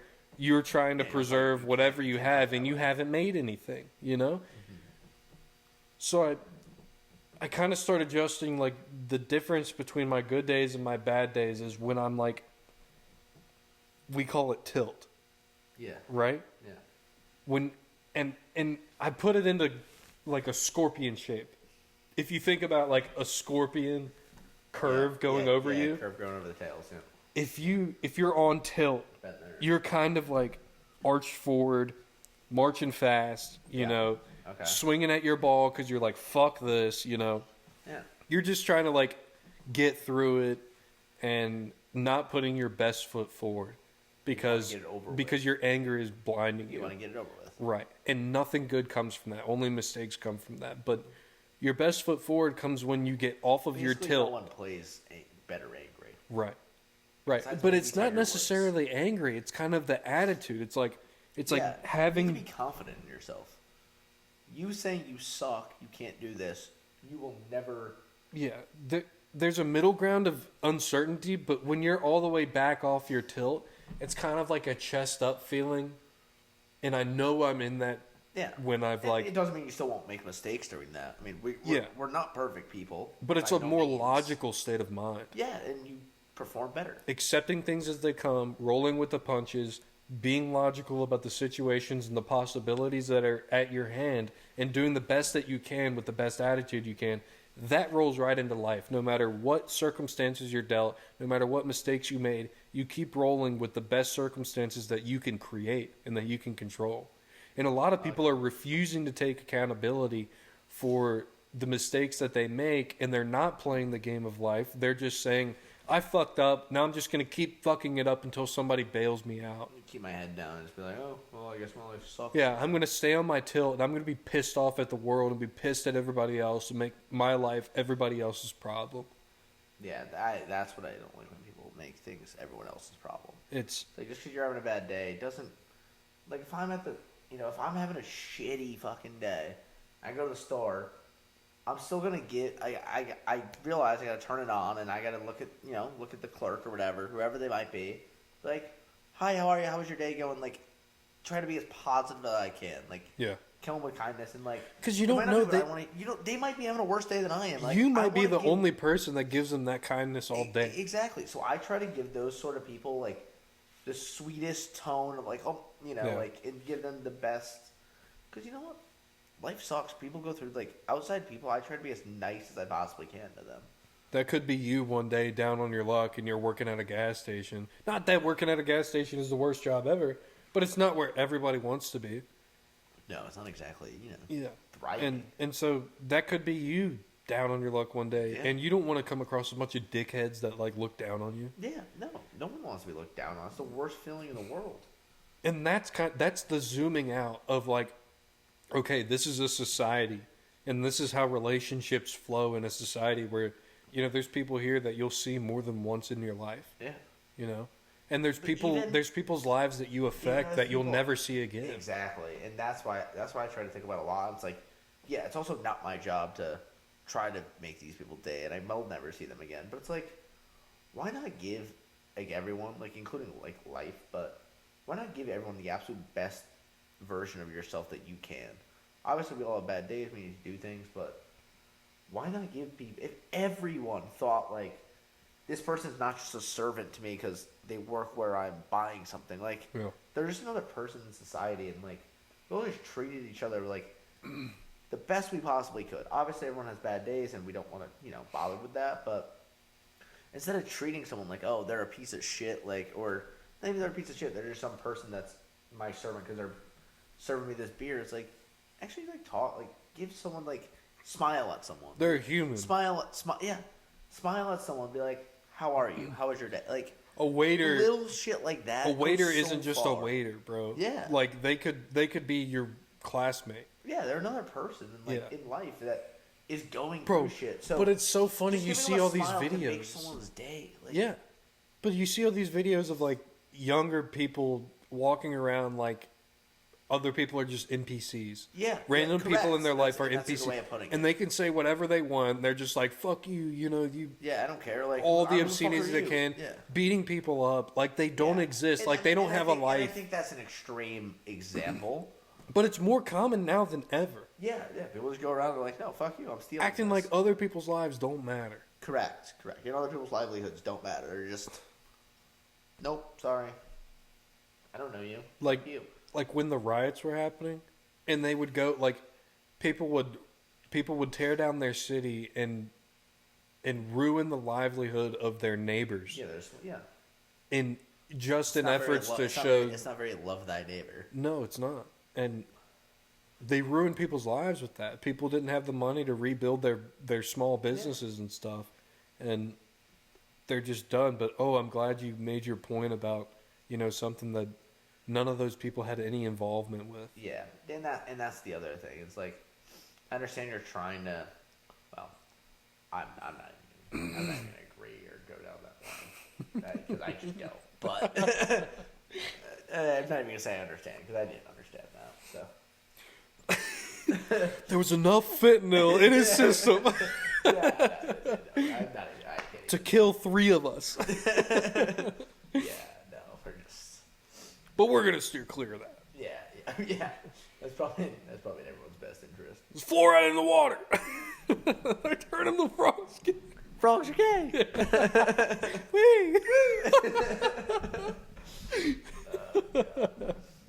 No. Oh man. But I do like. I have a basic categorization of people. It's a 3-tier system. Oh, this is much more simple than my 82-tier system that I have to sort through every day. Well, mine's a 3-tier system. Okay. I'll start at the bottom. Is it a triangle? Yeah. Is it less populated at the top? It's definitely less popular at the top, but the middle is pretty big. Maybe a diamond. Yeah. Okay. A diamond. Yeah, it's a diamond. We're drawing the chart for you guys. It's a diamond, but there's. And I might edit in like a it. graphic so you guys can understand. Yeah, but there's 3 parts. So Okay. Diamonds. You have your lower tier. I'd say, I'm not even gonna throw a percentage out there. These people just suck. Okay. These are your assholes, criminals, dickheads. Everyone, they're miserable people. They're horrible people. They don't do good things. They suck. Contribute. Yeah, less, they don't really. Yeah. Even if they do, they're just not good people. We all know an example of this person. At least one. A bum. Yeah, a bum. Yeah. And they might not seem like a bum to some people, but they truly are not a good person. And I would say they only care about themselves and no one else. And I would even throw those kind of people down there. Then you have your middle ground. I think it's the widest part of the diamond. Yeah, widest part of the diamond. I'd say this is probably 80% of the population. Maybe not 80. 70% of the population, at least. Okay. I'm going to steal a Luke Bryan song. Most people are good. Okay. You know what? Most people are pretty Bold. decent. Yeah. Most people are pretty, at least decent human beings. They're not going to intentionally want to hurt anyone. They're not out to get anyone. You should give them your respect if you can. Yeah. Obviously, they're going to have bad days. Right. And they are not going to, they're going to have bad days. They're going to make mistakes. They're going to hurt someone's feelings they shouldn't have. Run-of-the-mill guy. Yeah, run-of-the-mill kind of person. Yeah. Then I have my top percent, or 2, or 3, whatever it might be. And these are the people I just think absolutely fucking get it. Right. Like, they get it. They're special. They understand it. And this is obviously from my perspective, so everyone's diamond might look a little bit different. Right. But those are the people I love, respect, would do anything I absolutely can for. I believe in them as a person in a whole. I'm not saying they are perfect and don't make mistakes, but they're perfect to me. And I know they're not going to mistake that's going to critically make me change the way I think about them. Obviously, I include you in that diamond. You're Honored. at the top of that. Honored. Like, I truly think highly about them. Those are the people that I try to reach out to and say, like, I know you're killing it. I try to call them, talk to them, even when I'm away at, whether it was at school or whether now that I'm moving to Florida, I still have a couple of people back home, of course, that I include in that top of that diamond. And you can certainly leave it if you fuck up in a way that I obviously You can prove him wrong. Yeah, you can prove me wrong if you're in the middle and then to the top, but I pray to God that no one in my top of my diamond puts me in the bottom. But it's hard to get in the top of my diamond because you have to earn that, and I have to truly believe, like, the people on the top of my diamond could probably kill someone, and I'd be like, nah, like, why'd they do it? Like, I believe they probably had a good reason. Yeah, they had a good reason. Like, that's where you are at the top of my diamond. Yeah. So. Hang on, let them cook though. Yeah, but what was that person doing at the top? Yeah. It'd be very hard to ever convince me to take someone out of the top of that. And if we're expanding on the lower and middle tier diamond classifications, would you say like aware enough to understand human emotions and govern themselves reasonably. Mm-hmm. I mean, everybody slips up, like you said, and makes mistakes. Yeah, I mean, I'm But- by no means perfect. I make mistakes. Like, But there's people that I would classify in the top of my diamond that just have or had a different understanding of themselves with a different level of self-control that would be like envious of anybody. I think, I don't know where I was looking at this. We were talking on the phone, I think. That ability to, I think at the top of that diamond, that ability to self-reflect on yourself once you do make a mistake and realize that you can admit, hey, I fucked up, I should have done this, I should have done that, or that, you know what, maybe I'm not going down the right path right now, I can fix that. And you're willing to fix that. Even if, you might have been wrong, you admit your wrongs, and, you do the right thing by other people. That's the kind of thing that keeps you in the top of my diamond. It's that self-reflection, not just like, oh, I fucked up, what are we going to do about it? Yeah. Like, oh, sorry, it sucks. Self-reflect and, be willing to change yourself or be yourself, of course, but, you realize you're hurting people or people around you, fucking make an adjustment, Right. It's like, let's not be the Carolina Panthers and keep, Just Yeah. beating a dead horse. Yeah, beating a dead horse. Just hitting the ball with the middle 4 Dude, times. just run the fucking wishbone. Yeah. I've been saying that for some time, too. Dude, you said that, and I started looking at their offense. They can't throw the ball. I started looking at some wishbone models, and I was like, this could get good. Yeah. So, you don't really need skill players. You have 2 good running backs. They actually have 2 good running backs. Spend all your draft capital and, money on They have a mobile quarterback. offensive linemen. You have a mobile quarterback. Yeah. I would even argue get rid of Bryce Young and draft Jaden Milroe, who's more of a running back. So they have 3 running backs in the backfield. Yeah. And just do a bunch of different fucking options. Bring the coach up from Notre Really, Dame you've or got a Navy. quadruple threat. You've got Have 3 running back backs. run, Yeah. halfback run, QB run, and a pass option. Yeah. And, you maybe have a receiver or 2. But And a they just- dump out option. Yeah. Dude, it's like this is a tried and true strategy of And college just- football that is. It's Why not doesn't gonna- it's not anybody gonna- use it anymore? Because it's not going to win you national championships or anything, but Obviously, it'll- we need to it'll get win you more Jared than- on this topic. it'll win you. Yeah, correct. Yeah. But it'll win you more than 2 games. Yeah. It's been an unwatchable product for 4 years. Yeah, The Panthers have been horrible since Cam Newton left. The Panthers have been horrible since the Super Bowl against the Broncos. Yeah, correct. That's how it is. And they bring him to Super why Bowl, did now why did Cam Newton? Did he get traded? Did he leave? Probably. Or did he get in trouble? I don't. I'm trying to think. I know he ended up at the Patriots, but he might have retired and then came back or something. Cam Newton career teams. He was a good Panther. Obviously, he had one really good year as a Panther. Yeah. And if you actually listen to him on a podcast, he's so smart about the game of football. He seems like a good dude. Like Yeah. educated and everything. Released by Panthers in 2021 after failing to find a trade partner. Struggled with injuries after his MVP campaign. And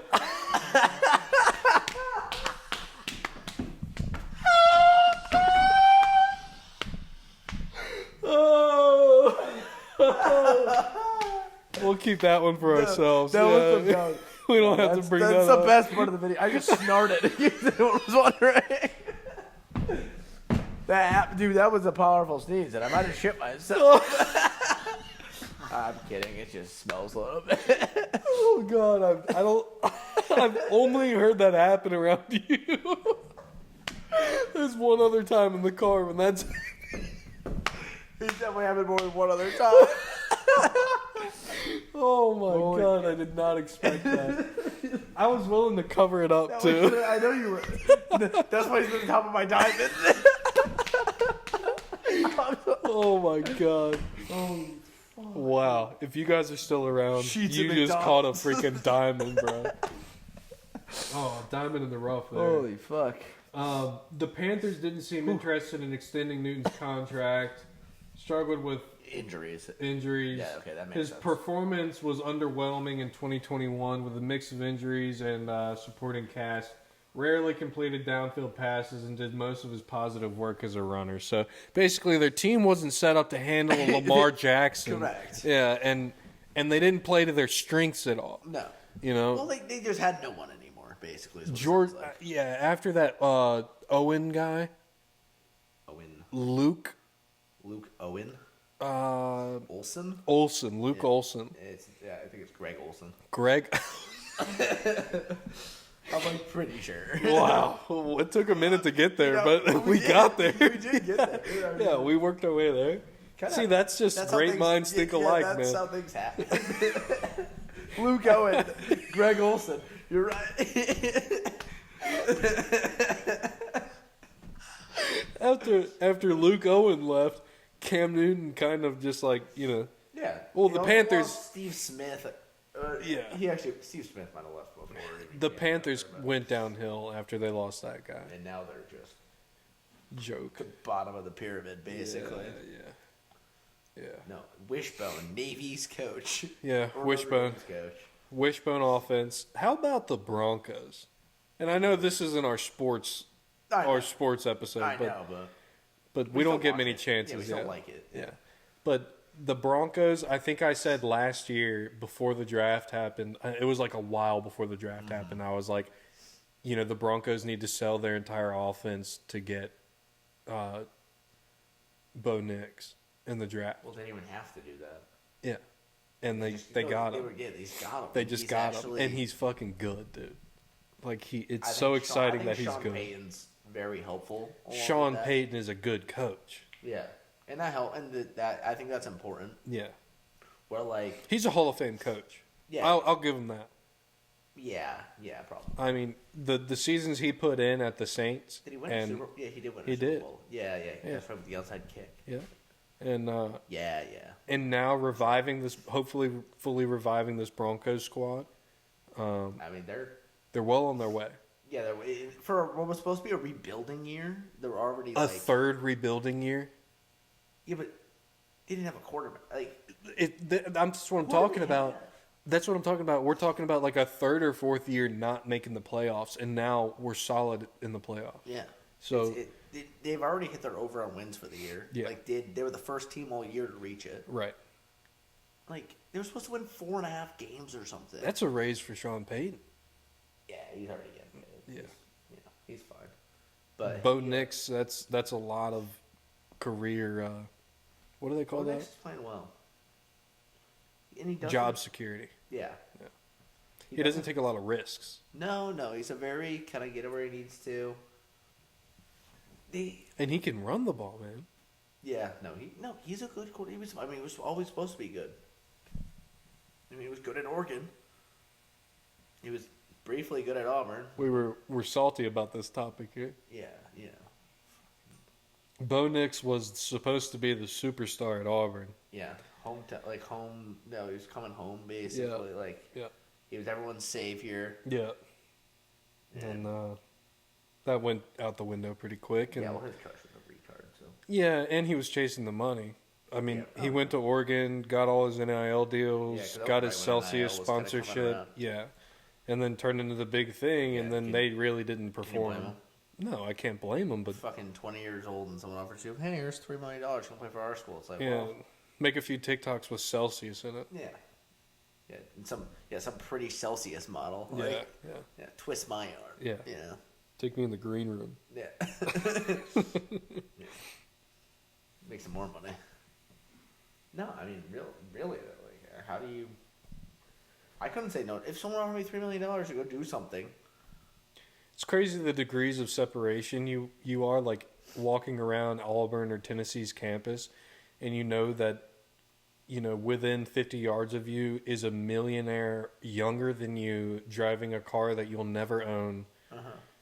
Like these kids that they didn't get into college because of their grades. No. They got into college because of their performance, and now they're driving, Lamborghinis to home games. And, having all the pussy on campus completely thrown at them, and they can't beat it off with a stick fast enough. It's actually Money like, talks. it's a crazy. Money and status are more important than looks and being kind in personality. Honestly, crazy Nowadays, I'd like to say. It's a self-actualization podcast. Yeah, no, it absolutely is. That's a good word. That's it's a hierarchy of needs right there. Maslow's hierarchy of needs. Wow, nice. Hello, pilot. Yeah. There we go. Well, that's flight instructor stuff. But Yeah. Yeah. Yeah, we learn all about that in business. Yeah. No, I mean, everybody needs to know that stuff. Yeah. It's in the human behavior section. Yeah. So, you know. Yeah. Talking about human behaviors, it's obviously got to be there. Yeah. Not as dumb as I look sometimes. Well, I got to rip a piss. All right. We've put down a few. Yeah. Yeah. We put down some beer. We're all right. We dropped some bars. Yeah. I think, there's a few things for the people to chew on. Yeah. Chew on, spit out, Yeah. regurgitate. Maybe be mad at. Yeah. Hopefully. Hopefully. Yeah. Challenge us. Yeah. Tell us how you really feel. One time. Yell at me. All caps, please. Yeah. Yeah. Yell at me so I know you're yelling. Yeah. Or all caps so I know you're yelling. Well, thanks for hanging out. If you made it this far, honestly, I love you. You're probably one of the people that I would really like. Yeah, you're probably going to be in the top of my diamond. Yeah. At that point, I mean, we talked for a good while. It was fun. I mean, we haven't done this in a few years, and we're back in kind of a spot where we've had a lot of memories, done a lot of things. Yeah. In an area where we've kind of been around where the idea started, and it's just hopefully it's coming along a little bit, and we'll figure it out. And I know I was listening to the podcast earlier, actually, on my drive down here, since I'm not close, but I enjoyed listening to it. It certainly brought back some good memories, and I wanted to touch on some things. And it's nice to get an update. Yeah. Yeah. No, it actually throw a little update in there. It's perfect timing. Yeah, it is. No, it's good to be around. I would eventually love to do this all the time. Yeah. It'd be sick. I love being able to sit next to you and do it. It's it's funny because you'd sit there at the kitchen table. I'd sit here. We had a bottle cap. Yeah. Oh my gosh. The bottle cap and the dime. Yeah. Yeah. I had to be. That's just how it started. And yeah. That's how it's going. And to think, we were not much has changed, but we were 19-year-old kids back, or at least I was 19. You were 19 and 20. Yeah, you were 20. Maybe you just turned 21 at the time, and we were visiting schools, going around, and now we're moving around, figuring out life. You lived in Knoxville for a couple of years. I lived in Auburn. Now I'm going to live in Florida. And trying to get our life going, but we're also, this is the stuff we like doing. And just talking about our lives. And it's nice to have one constant that, it's like, hey, we got this one thing that we like to do and we want to keep up with. You gotta, if you commit to it, like you said in the first one, if it keeps you, if you commit to it and do it, like challenge yourself, go out of your way to just challenge yourself to do something. Don't just go sit on the couch and watch TV. I know it feels good sometimes. It's awesome, but challenge yourself. Go to the gym. Like, try to go to the gym 4 days a week. It's not, like, even a 40-minute workout. Like, that's not going to take you out of your day. Even if you're the busiest person on earth, if you can't find 40 minutes to work on just your body and yourself, like, you feel so good about yourself. Yeah, you'll start to feel it and notice it. And, like, even I went on a little health kick, as they say, for a little while, and I was doing it. It was really impressive. Good. I was doing really good, and I was going to the gym. Then it kind of ended, but I was still going to the gym, and like I could still feel it in my body that I was still feeling better. Sure, I was on a 1.5 month long bender, but I was still going. I was still doing my thing and still going to the gym and trying to be as healthy as I could in that. You know what? Amongst that, it's been a minute for you guys, so I'll give you guys a second. Oh, I'm gonna go piss. All right. I'm going to let Jeff leave for a little bit, and I get to say what I think. Maybe talk shit about him behind his back while he's going. Do it, pussy. But, yeah, no, it's good to be back on the camera, honestly, and just be with Jeff. I mean, he came up.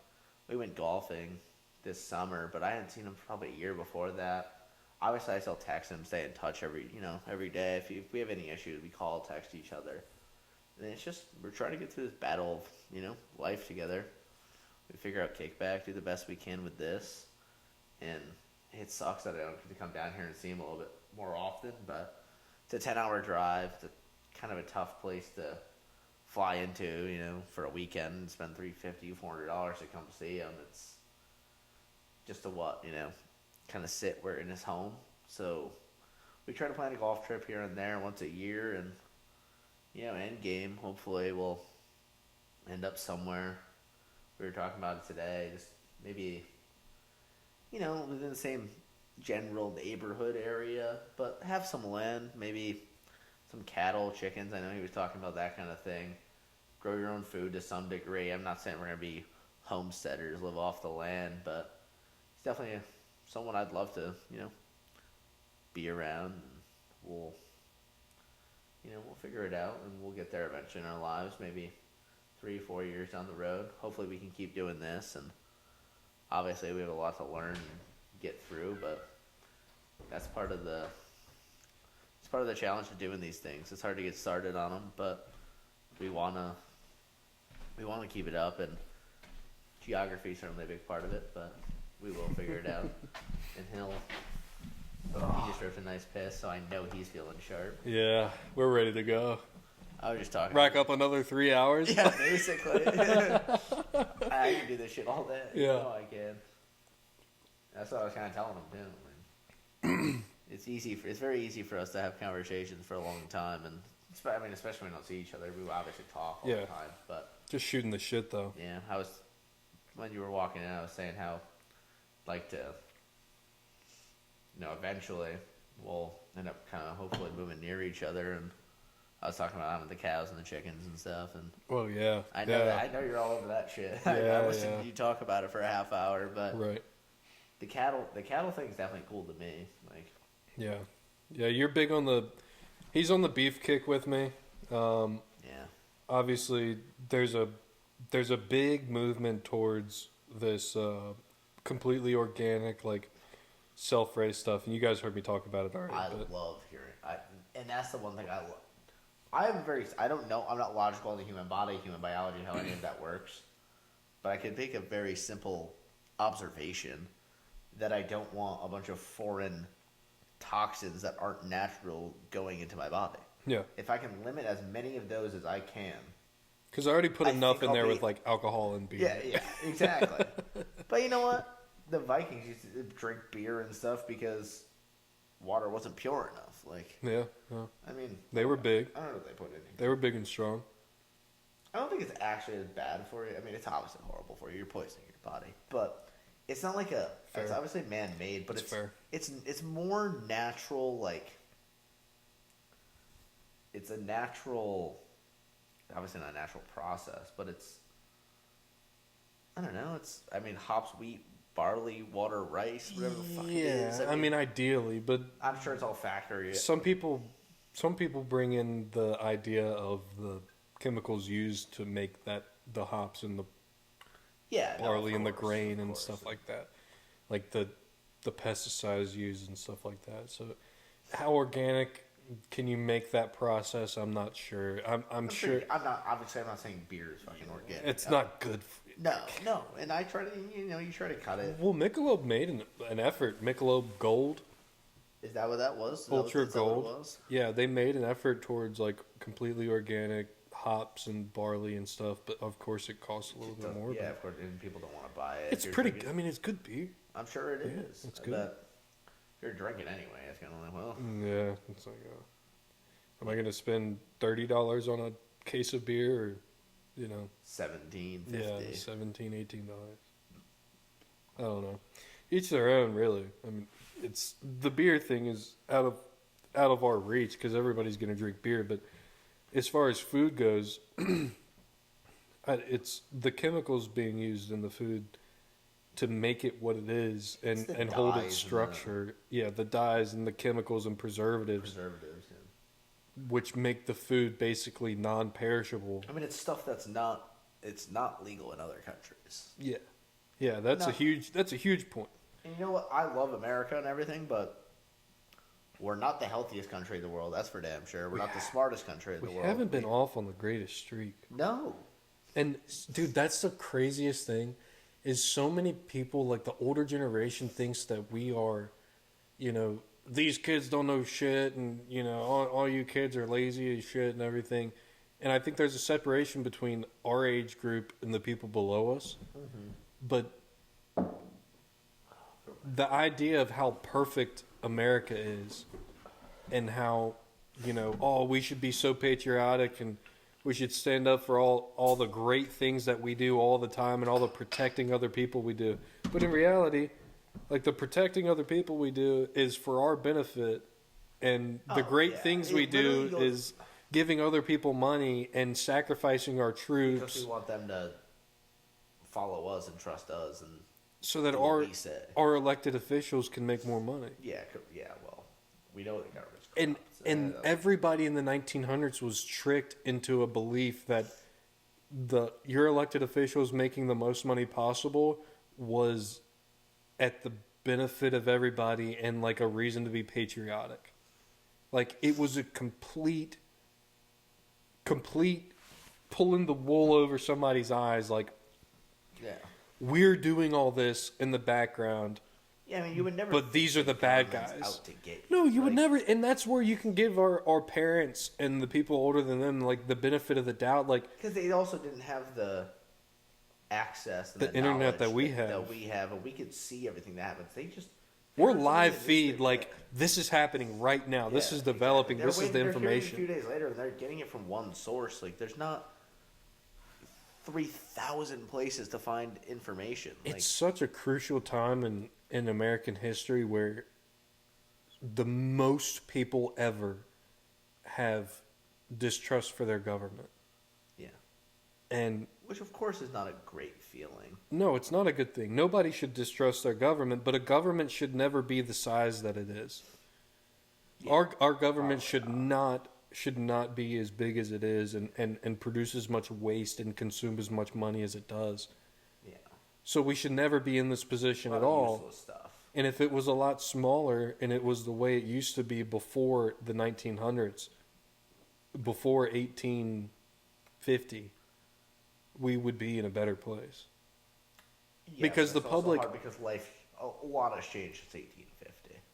Well, but now we could be the most involved in our government as possible. We could be. You should be able to text your damn senator. Literally, basically. Yeah, you can. You can text your senator, but they make it to where it's like this unorthodox thing to do. And it should be an app on your phone that is on everybody's phone ever, whether you have a flip phone or an iPhone. It should be an app where you go in and it loads the things that they're voting on today, and you tell your representative how to vote. And it tallies them up, and they vote directly like that. And if they don't do that, 2 or 3 times, if they don't vote the way the majority says, because it needs to be completely transparent. Problem. Yeah, that should be rules for being overthrown. That's how it should be set up now. That's how you adapt with the times. But instead, they took advantage of not adapting with the times and not being held to the standards of being completely transparent, because the old laws didn't require them to. Old legislation for what representatives for the states and counties and districts and everything, they weren't held to the correct standards of transparency according to our current technology. That's where we are today, and we're being taken advantage of because of this. So we need an adjustment in the laws. That's how you fix all this insider trading. Except they also are the ones voting on the laws, so it's like, why would they go against themselves? Yeah. Bottom of the pyramid. Those people. Those people. Or a diamond. Bottom of the diamond. Bottom of the diamond. Yeah, it's scary. You can't go too much into it. I feel like I've already said too much, but well, I don't think the CIA is gonna come barging through the door right now. Yeah. That'd be a motherfucker. Yeah, that would suck. I'd be like, damn. But you guys know what would happen. I think 42 people watched our first episode. I'm up to like 20 views on my second episode. I don't think the CIA would let you post this, though. You think YouTube checks is like live feeding these tag words? I mean, you're not live playing this. No, I know, but when I upload it, YouTube runs Do you a think check. the CIA wouldn't just take your laptop and you'd never see it again if they barged in the door right now? I'm not saying they'll do that, but maybe like if YouTube runs their checks and stuff, and they basically decode the transcripts of the video, not decode it, but they run the transcript for any tag words. Fine there. Yeah. Buzzwords. Buzzwords. Sorry, throwing buzzwords. So it could tag things like there was literally when CIA workers were in Twitter. You said the C word. Oh yeah, good reminder. I need to go back and take that out. No shit. But when Elon released the Twitter files, there was CIA and FBI workers in the Twitter headquarters live censoring tweets and suppressing information. And so because things would be tweeted, it would come up as tagged on their computer. Yeah, I've had stuff taken down before. Yeah, exactly. I know you have. Yeah, right. A lot. Yeah. Every day. Maybe. That's how it happens because there's government officials working in these social media, and that's why you can post anything on X now. You can post anything you want. I really hope he actually. I mean, of course, if it's like illegal, you can't post that. But if it's just your point of view, having a freedom of speech. Yeah, if it's your point of view, you can talk about it, and that's a beautiful thing. That's what America was founded on. You can do what you want as long as you're not harming other people or putting somebody else's. Well, you can at least think and say what you want. Yeah, but I mean, like take Australia. Like you can't do that in Europe. You can't do that, dude. Think about China during COVID. They're welding your door shut. Yeah, like Great Britain is arresting people in America for shit talking their government for saying like, oh, that's bullshit that you can't post whatever you want. Like, yeah. That's insane. they're issuing warrants for people in the United States. Too much like your government has too much interest and involvement, and you're never gonna overthrow the government. But at least people like I'm not saying we should try to overthrow that. Don't quote me on that. Like No. I'm saying like That's not the solution. no, not even close. But I'm saying it's great that people are starting to wake up. It feels like. I'm not even saying just like who you voted for. Obviously, I have an opinion on that, but They're like assholes. yeah, I'm saying yeah. Bottom of my pyramid. Demoted. No. But at least people are like, I don't like the whole like, oh, make sure you vote commercials and shit. I think those are kind of soft and like weird and just like they wanted something. I think that was playing part of a narrative, but I actually like people. They turned it. It actually ended up biting them in the ass, but Yeah. because the candidate they wanted to win didn't win. But I think people like waking up and actually getting involved and listening to what people say. Because honestly, Biden kind of smoked Trump last 4 years ago. I think the people, and I think it was almost more about like the people were sick of being lied to, and they got like, and people woke up and realized, sure, the people are gonna vote one way or the other, no matter what, because that's just how they're registered, whatever, think, believe. There are people like that. You know there are people like that. It's never gonna be fucking 80-20 in one direction or the You other. saw the chart. No, it was sick. No, but you saw the chart of the vote count, right? Yeah. And it was like this Republican, it was like this Obama, this Trump, this Biden, Yeah. and then back to this Trump. Yeah, no, it was fishy, and I understand that, but that's not the argument I'm trying to get down here. The argument I'm trying to get down here is like people are like, no, like, fuck off, like, Yeah. stop lying to us, stop raising all our prices and shit, stop giving our money to fucking Ukraine, like. People woke up and were like, no, we're the American people. We want to be treated as the American people. We don't want our money going here.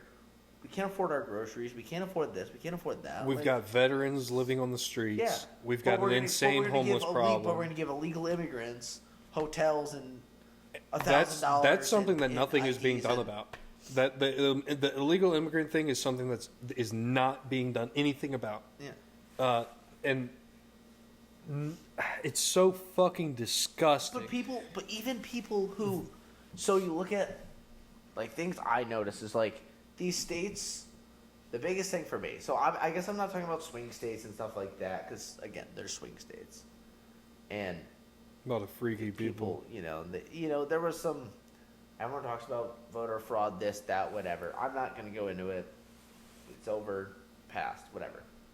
You look at California, that went 11 points more towards Trump than they did last year, or last election. You look at, like, Illinois, who, still, again, another state still went blue. All these states I'm naming still went blue, but a 10-point swing. New Jersey, 9-point swing. Like, all these states swinging a massive amount toward a different direction. Yeah. Because people are in, like, especially even in, like, the cities like Chicago, I think that, like, whatever county it's in or whatever it counts as, went, like, 15 points more red. Yeah. That's a significant change. You're talking about millions of people. Well, switching we're talking about no ballots being showing up at 2 a.m., 3 a.m. Well, yeah. There's no ballots being thrown in the garbage. There's people looking after them and holding people accountable. But again, I wasn't trying to go down that road I know, 4 or 5 I know. years ago. I know, But I'm saying, I'm not saying that might be part of it, but people were There is fed a- up and people there were is a switching swing. their views. There People are is- switching because they're like, I'm sick of being fucking treated this way. yeah. And And being that these lied- people are sick of being lied to. these and, people like, can do no wrong. Dude, I hope fucking Elon buys MSNBC Bro. so bad. Bro, it was perfect, and I clipped it, and I should have sent it to myself before the episode because I'm recording on my phone, but it was Louder with Crowder this morning. He had a clip of Stephen A. Smith getting on and being like, so there's apparently some news coming out where there was like 15 federal agents on January 6th at the Capitol, and apparently they were doing things that weren't legal, and basically say, I'm tired of the Democrats, saying these things, making us believe one thing, and then it turns out they're making the Trump supporters, they're making them look right. And like Steven Crowder's like, no, this is where like there's a common misconception happening. We were right. This is misinformation. You didn't make us look right. We were right. There were federal agents at the Capitol. Yeah. Like it's a common thing where these people are. There's a movement to swing towards the other side, and it's like these people are lying to us. But then there's still that resistance from these major corporate outlets where they're like, let's reframe it again to where. And the same thing is going to happen with the COVID vaccines when they prove that it's giving people cancer and giving people strokes and blood clots. Same thing's going to happen where they're going to come out and they're going to be like, oh, well, apparently this is the case and this is how, we were wrong. And they're going to frame it into, another classic case of these people being the bad guy and we got tricked and, somehow it's not going to be their fault. It never is. Yeah. It's always casting the blame to where it was. They maintain supporters. The forcing it upon people, and we're like, they're on the edge, man. That's where you're getting your problem. They're on the edge. Like, yeah, if you want to, like, I don't get a flu shot. Elon, no. If you want to get a flu shot, like, I'm not going to stop you. I won't get another fucking vaccine again. No, probably not. I won't. One time I ever got a flu shot. I don't know how it happened. I got it one time. I was like fucking 12. I got the fucking flu. Yeah, exactly. You get the flu shot, you get the fucking flu. Yeah. Isn't that fucking crazy? It's like, oh, I get the flu shot every year. And like 9 years out of 10, I got the fucking flu. It's like, oh, wonder why. Well, at least my body was prepared for the flu. How'd you feel? Yeah. Tell me, how'd you feel when you had the flu? Yeah, would it have been better if you fucking didn't have the flu shot? No, it probably couldn't have gotten worse. No, you still feel like shit. Right. For sure. And I have to say, since I've stopped taking the flu shot, I've been less sick. When you get it? No. Or just Not when in general, I've general. been less sick. I might get a head cold when the seasons change, No, of and I course, kick it when in a the couple weather days. changes a lot. Yeah. Kick it in a couple days. There's some Well, I honey, think that some also- honey and some tea, and you're done. Yeah, you eat healthy. You do the best for your body that Yeah. you can. You rest, drink water, Yeah, hydrate. you don't lock And guess yourself what? indoors and not get any sunlight and not eat any real foods. Like you're Yeah, not That's not good for you either. these people that are sick all the time and they've got these crazy chronic illnesses. Look at their diet and look how much sunlight they're getting. How much sleep they're getting. Yeah, yeah. And I'll speak to. I always get. I go sleep for 8 hours total in an entire weekend from Thursday to Sunday, and it's like, guess what? Monday night, Tuesday morning, It sucks. I'm sick. But Like, the but that's reason that's on me. that's Like, why we 'cause have 'cause I'm this understanding. dehydrated and not sleeping. Yeah, And that teaches you about the understanding of your body. Like Yeah. the reason I know most of this stuff about my body is because I've put it to the absolute brink of failure multiple times. Yeah. And the illnesses that I know I what I had can as a take. kid when I like got these vaccines and like I ended up getting sick with all this stuff and taking antibiotics and they only made me worse. That teaches you a lot. I mean, I know what works for my body and I know what doesn't. And eating good, eating meat, eating steak and eggs and fruits and vegetables, I'm big on that. dude, that shit counts, man. And getting out in the sunlight and raising your own garden, like when you're gardening, That's it one thing I wish I've never done, and I wish I could do. is so awesome. Grow my man. own. Someday when I Yeah. have my own house, I'm definitely. I Yeah. definitely want to have a garden. Yeah. Well, ideally, we all have a big farm. Yeah, that'd be sick. That would be sick. Now, obviously, you gotta give everyone their space and Yeah, yeah. But you buy like 1,000 acres in like Montana Oh or my something, God, and yeah. just Enough room to everyone have to kinda yourself. Everyone kind of gets 100. Yeah. But you could rip an ATV to your buddy's house type thing if you need to. And in the middle, there's You a have bunch of big farmland. Bonfire or farmland. I said bonfire twice. I'm still picturing a massive fire pit in the middle. In that's- the middle that's of a field, just a big ass pallet fire. Yeah, Yeah. yeah. I mean, now I'm talking like dumping pine trees on this thing. Yeah, yeah. Yeah. But like just a big grocery store of a field out where you can just pick Yeah, your you own can- you do your best crops. stuff. Everybody cans and preserves stuff. You have your own animals that you can harvest Yeah, and I'm butcher. by no means like a health nut and obsessed with that stuff. I mean, But that's how human life was meant to be. Can I have one of those? oh yeah, sorry. That was how human life was meant to be sustained, was having these animals under your care and using them as your tool to survive in an honest way. You know, not in the cruel ways and the bullshit processed ways that people are doing it today Yeah. to generate Make 'em tons up, of profit. to make more money. Exactly. It was meant for everybody to have exactly what they needed, and you take what you need and you give what you can, and everybody is satisfied. And that's the break we see between everybody giving in to complete anarchist capitalism, and I don't even know if that's a term, but there's something close to that, and socialism. It's enough, Like yeah. when you bridge the gap between those things and you bring in the good human Yeah. morality and ethics of socialism, but you bring in the basic economic structure of good faith capitalism and good business, that's when you end up with people having exactly what they need when they need it. They have their own chickens, they have their own animals, they have communities And set up obviously with. not everyone can do that. Like But there's too many people for the world to do that. Like yeah, to a degree, there absolutely is. Like you can't. we got a lot of land. We got a lot of land. We also On the rooftops of these apartments, there could be chicken coops. There could be chicken coops. There could be sod laid down. There could be feed spread. There could be, fences set up and goats for milking. Like you can grow trees on the top of apartment complexes. You can do a lot of things. There's a lot of possibilities out there to be like, you could have a hen house at the top of one of those things and provide breakfast for the whole apartment.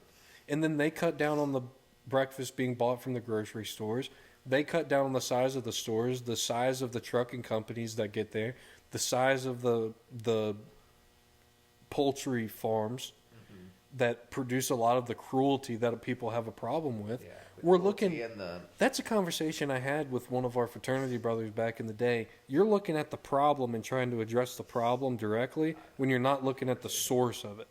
You're not looking at the When he went root vegetarian, origin. just stopped eating meat, and it was like because the menthol or ethanol, No, it was when and he said it was only fish. the biologist Stop. decided he was going to base his career off of picking up trash in the ocean and okay. not changing what type of trash is polluted. I remember that. Yeah, I do remember that conversation. If you change plastic to glass and metal, if you change all the canning and packaging back to glass and metal, you cut down on plastics and microplastics in all of the world. which are the cancer causing. Yeah, yeah, exactly. trash. Stop producing plastic Because and you it- fix the problem. Yeah, but plastic's cheaper, so people. Just that's why they take. do it. That's the thing. Take the hit. Take the hit for the longevity of America. You're trying to make your direct life, and that's anarchist capitalism. That's driving our country to an anarchy state through world demolition. It's basically ruining the world for your own self-interest. Correct. Is anarchist capitalism, and I just coined that term. You've used it like 5 or 6 times. It's officially. Yeah, it's officially my Anarchist term. capitalism? Yeah, I put it on Wikipedia. I don't hate it. Yeah. I mean, Google it. See if it exists. anarchist capitalism. I might have to make a Wikipedia post after this. I can't see the keyboard. Can't see the cups. Anarchist capitalism. I mean, it's a good. Anarcho-capitalism.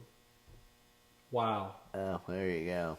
Anarcho-capitalism He did not coin the term. is an anti-statist and libertarian political philosophy and economic theory according to which all government institutions can and should be replaced by private ones.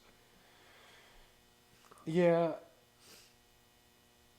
Anarcho-capitalists hold that through the voluntary exchange of goods and services, society tends to contractually self-regulate and civilize. This would ideally result in a voluntary society based on concepts such as non-aggression principle, free markets, and self-ownership. Dude. Yeah. Sounds like that's, a decent. Yeah. Sounds like a decent system. That's what should be there. Like, and that's, I think anarcho-capitalism is a term coined towards preventing what we have now. Yeah. I would agree with that. We have the antithesis of that. Yeah. Of people in a Not free everyone market. wants- and yeah, and not everyone wants a free market, but why? Because they're lazy as fuck. Yeah, because you're lazy as fuck. Yeah. Exactly. You know, Everyone has and they like- don't have a purpose. People who don't have a purpose are the people who don't want a free But market. most people could have a purpose. That's the thing. Everybody has a purpose, but they're too lazy to go. They have no drive to go out and get it because of exterior factors. I don't know. I was watching a Daniel Tosh stand-up comedian God, thing. I love that guy. That guy's so funny. I've been watching a lot of him. I watched his stand-up the other day. But he was like, you know, it's like 90% of America. He's like, jobs are so like low right now, whatever. Like 10% of Americans don't have jobs. He's like, the thing that gets me is like 90% of Americans do have jobs. Have you met some of these dumbasses? Yeah. Who the fuck is hiring you guys? Like, the man makes a good point. Like, you can't think of, say right now. Somebody without a job. Well, no. That's not what I'm saying. Say 100 people. Let's just ballpark that. Okay. You can't think of 10 that, like, oh, I wouldn't fucking hire them. Well, I guess I guess I should say, think of all the people you've met. You can't think of roughly 10% of them as like, who the hell would hire you guys? Yeah. Yeah. He makes a good point. It's kind of funny. Everyone kind of agrees. Yeah, and so the news is like I mean, you're never going to have 100% fucking employment. Yeah. It's just not how the world works. But it's always a big question and thing. And I mean, factor in the disabled people. yeah, well, that too. And But it's always the biggest thing, and like everyone's like, "Oh, what's unemployment at? What's unemployment at?" It's like, I don't know. Like, maybe these companies would be able to afford to pay people if they were being more of that. Like, I don't know, Biden. Maybe your unemployment is so low because you're forcing everybody's hands to employ all these lunatics yeah. and these DEI hires. and like, dude, literally has a bald guy wearing eyeliner and lipstick in his presidential cabinet. You seen that guy? He had multiple accounts of stealing women's clothes from airports, women's suitcases. I respect the hustle. I mean, guy Game is guy game. wanted it, bro. Yeah, no, that's just fucking weird. But you know, you're hiring that into your cabinet, but you're also ruining other people's businesses by forcing them to hire that stuff.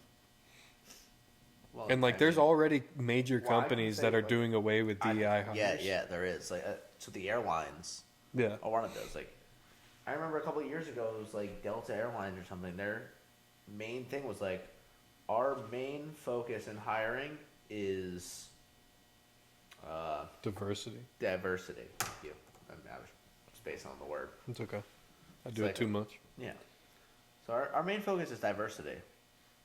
Not who the best fucking pilot is. Yeah. There's so many bits about that. Yeah. Like, oh, our plane's going down. I hope our pilot's black. I hope one of the pilots is a woman. Yeah. I hope one of our pilots came from an underclass neighborhood. You know. Yeah. Like, or it's some sort of just a. Not. I hope our I hope they pilot have a can land the disability. fucking plane. Yeah. Not. Oh, they're gonna be the most knowledgeable and skillful pilot in a given situation, and Yeah. but that's I don't want to go down that road because I have a very simple opinion on how that shit works, and I don't see how giving people who they say accuse of being at a disadvantage special treatment equals equality. You know It's the opposite. Yeah. Yeah, you want to talk. It's the opposite of what you're trying to achieve. Just treat them like normal people. Yeah, if you treat everyone actually equally, won't everything be equal? Not give people special treatment and be like, oh, now it's equal. Yeah. And it just doesn't sound right. And if you are telling me that I have to look this person in the face with all these piercings and these tattoos and the colored hair and the shit, going on, you guys all can picture it.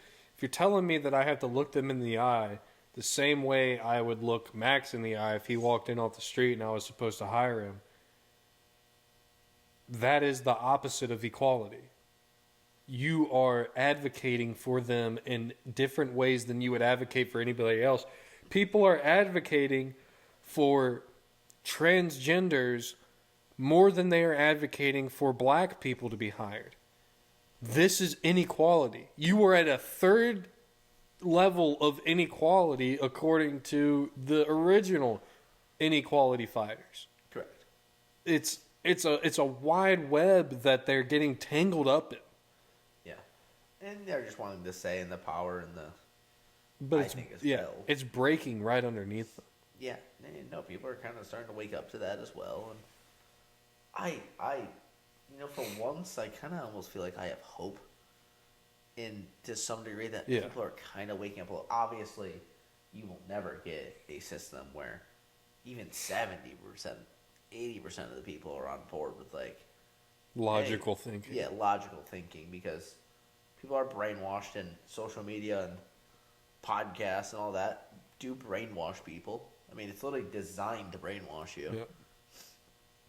But it's important if you just take the moment to critically think about, hey, why am I hearing this? What is the reason I'm being told this? And what does this impact? And think about the cause and effect behind things. What you're watching, who's watching it, how many people are watching it, and who's broadcasting it, and who has influence over those who are broadcasting it. Why would they try to be painting some kind of portrait? Why would they try to be pushing one type of agenda or point of view or state of mind?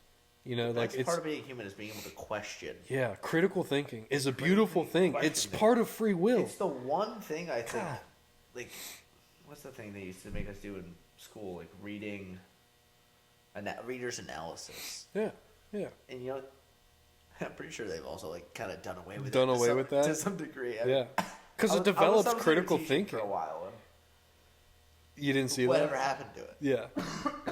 I mean, I remember we used to have to, like, read text even then, and it look would always at be deeper meanings. Yes, and then, like, there'd be one side of the article be like, yes, and then be like, no. Oh, look at both sides and argue both points. Yeah. Yeah. When they used to make us do that, I think that was really good.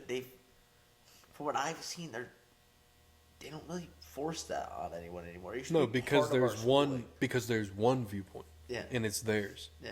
It's the teachers Exactly. and the people that pay them and the people that they support.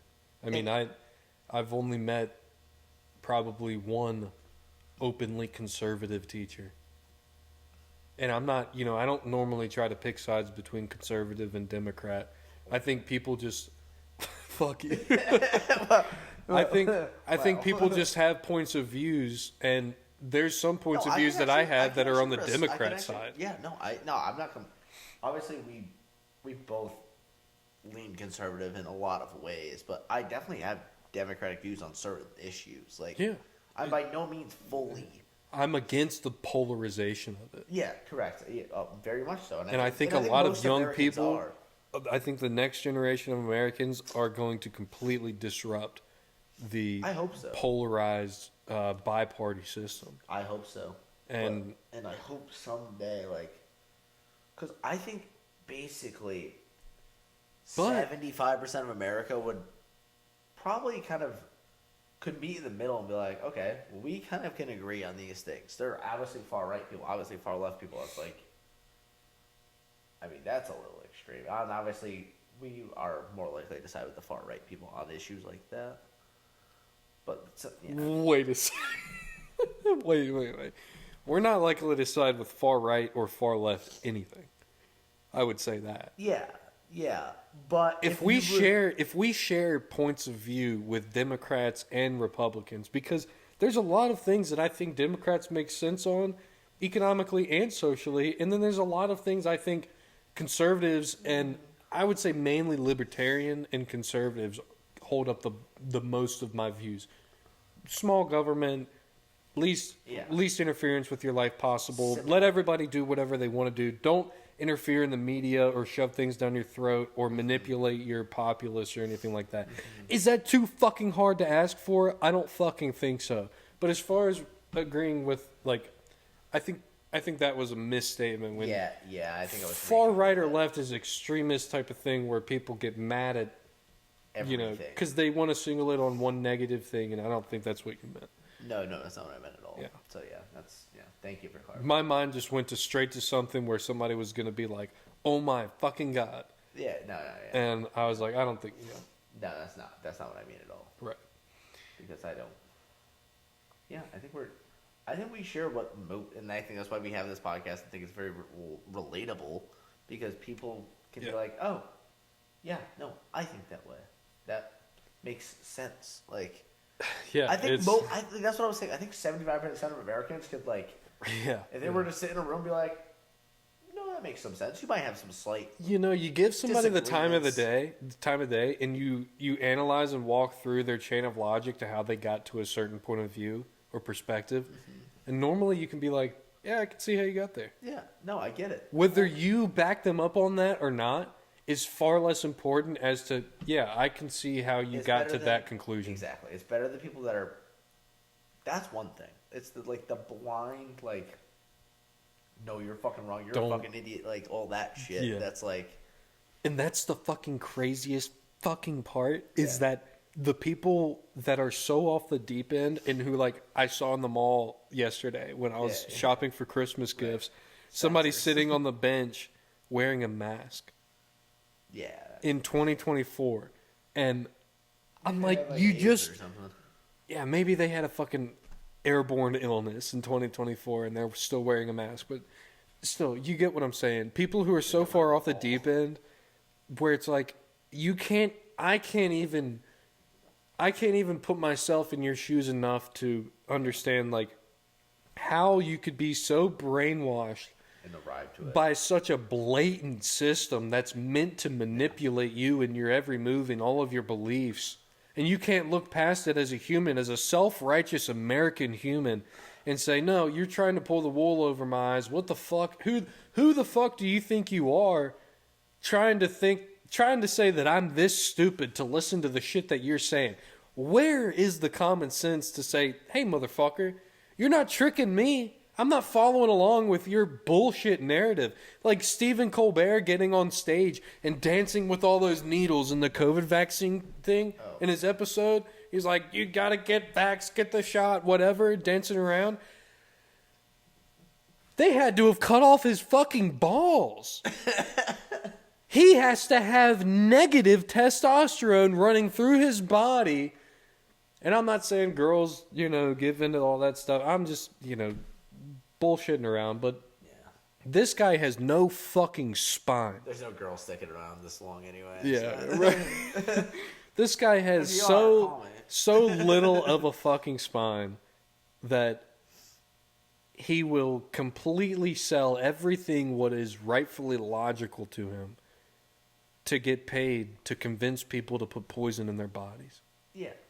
Yeah, whether you believe the vaccine or not, it probably shouldn't be forced upon you that you need to take it or you're going to lose your job and anything like that. Like, that's the shit that fucking... That's a perfect point. Think about what motive he had. Think about who puts him on air.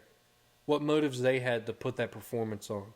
Why he did that and how much he got paid and how much they got paid to put that on. His idea to be like, you know what? I really believe this is true in the fullest extent of my being. I really want people to get the vaccine. Yeah, I really want people to have this shot in them because...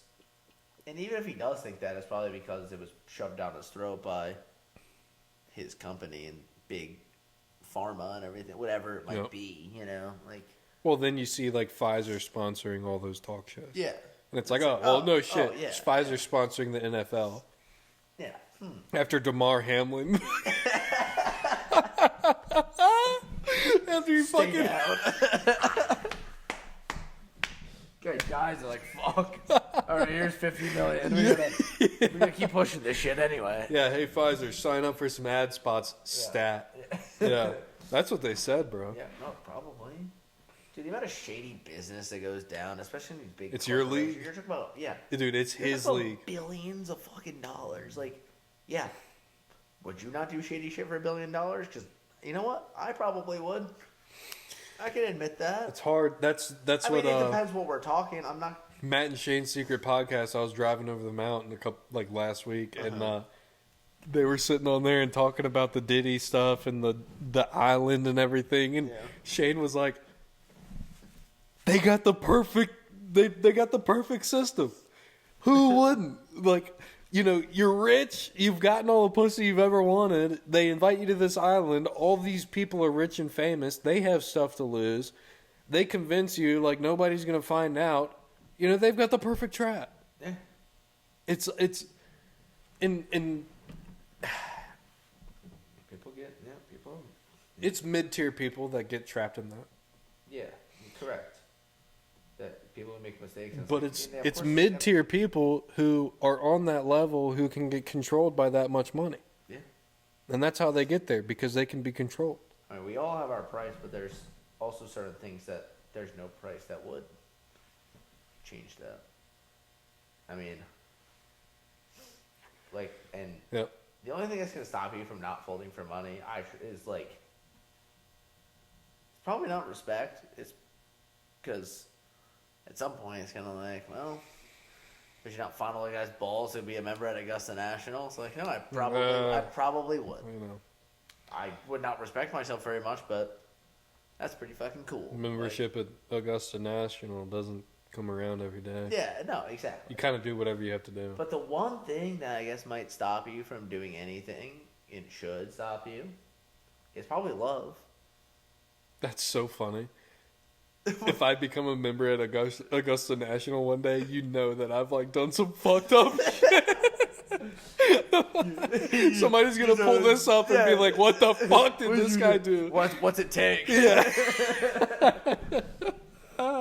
Hey, you know what I'm willing to do to get in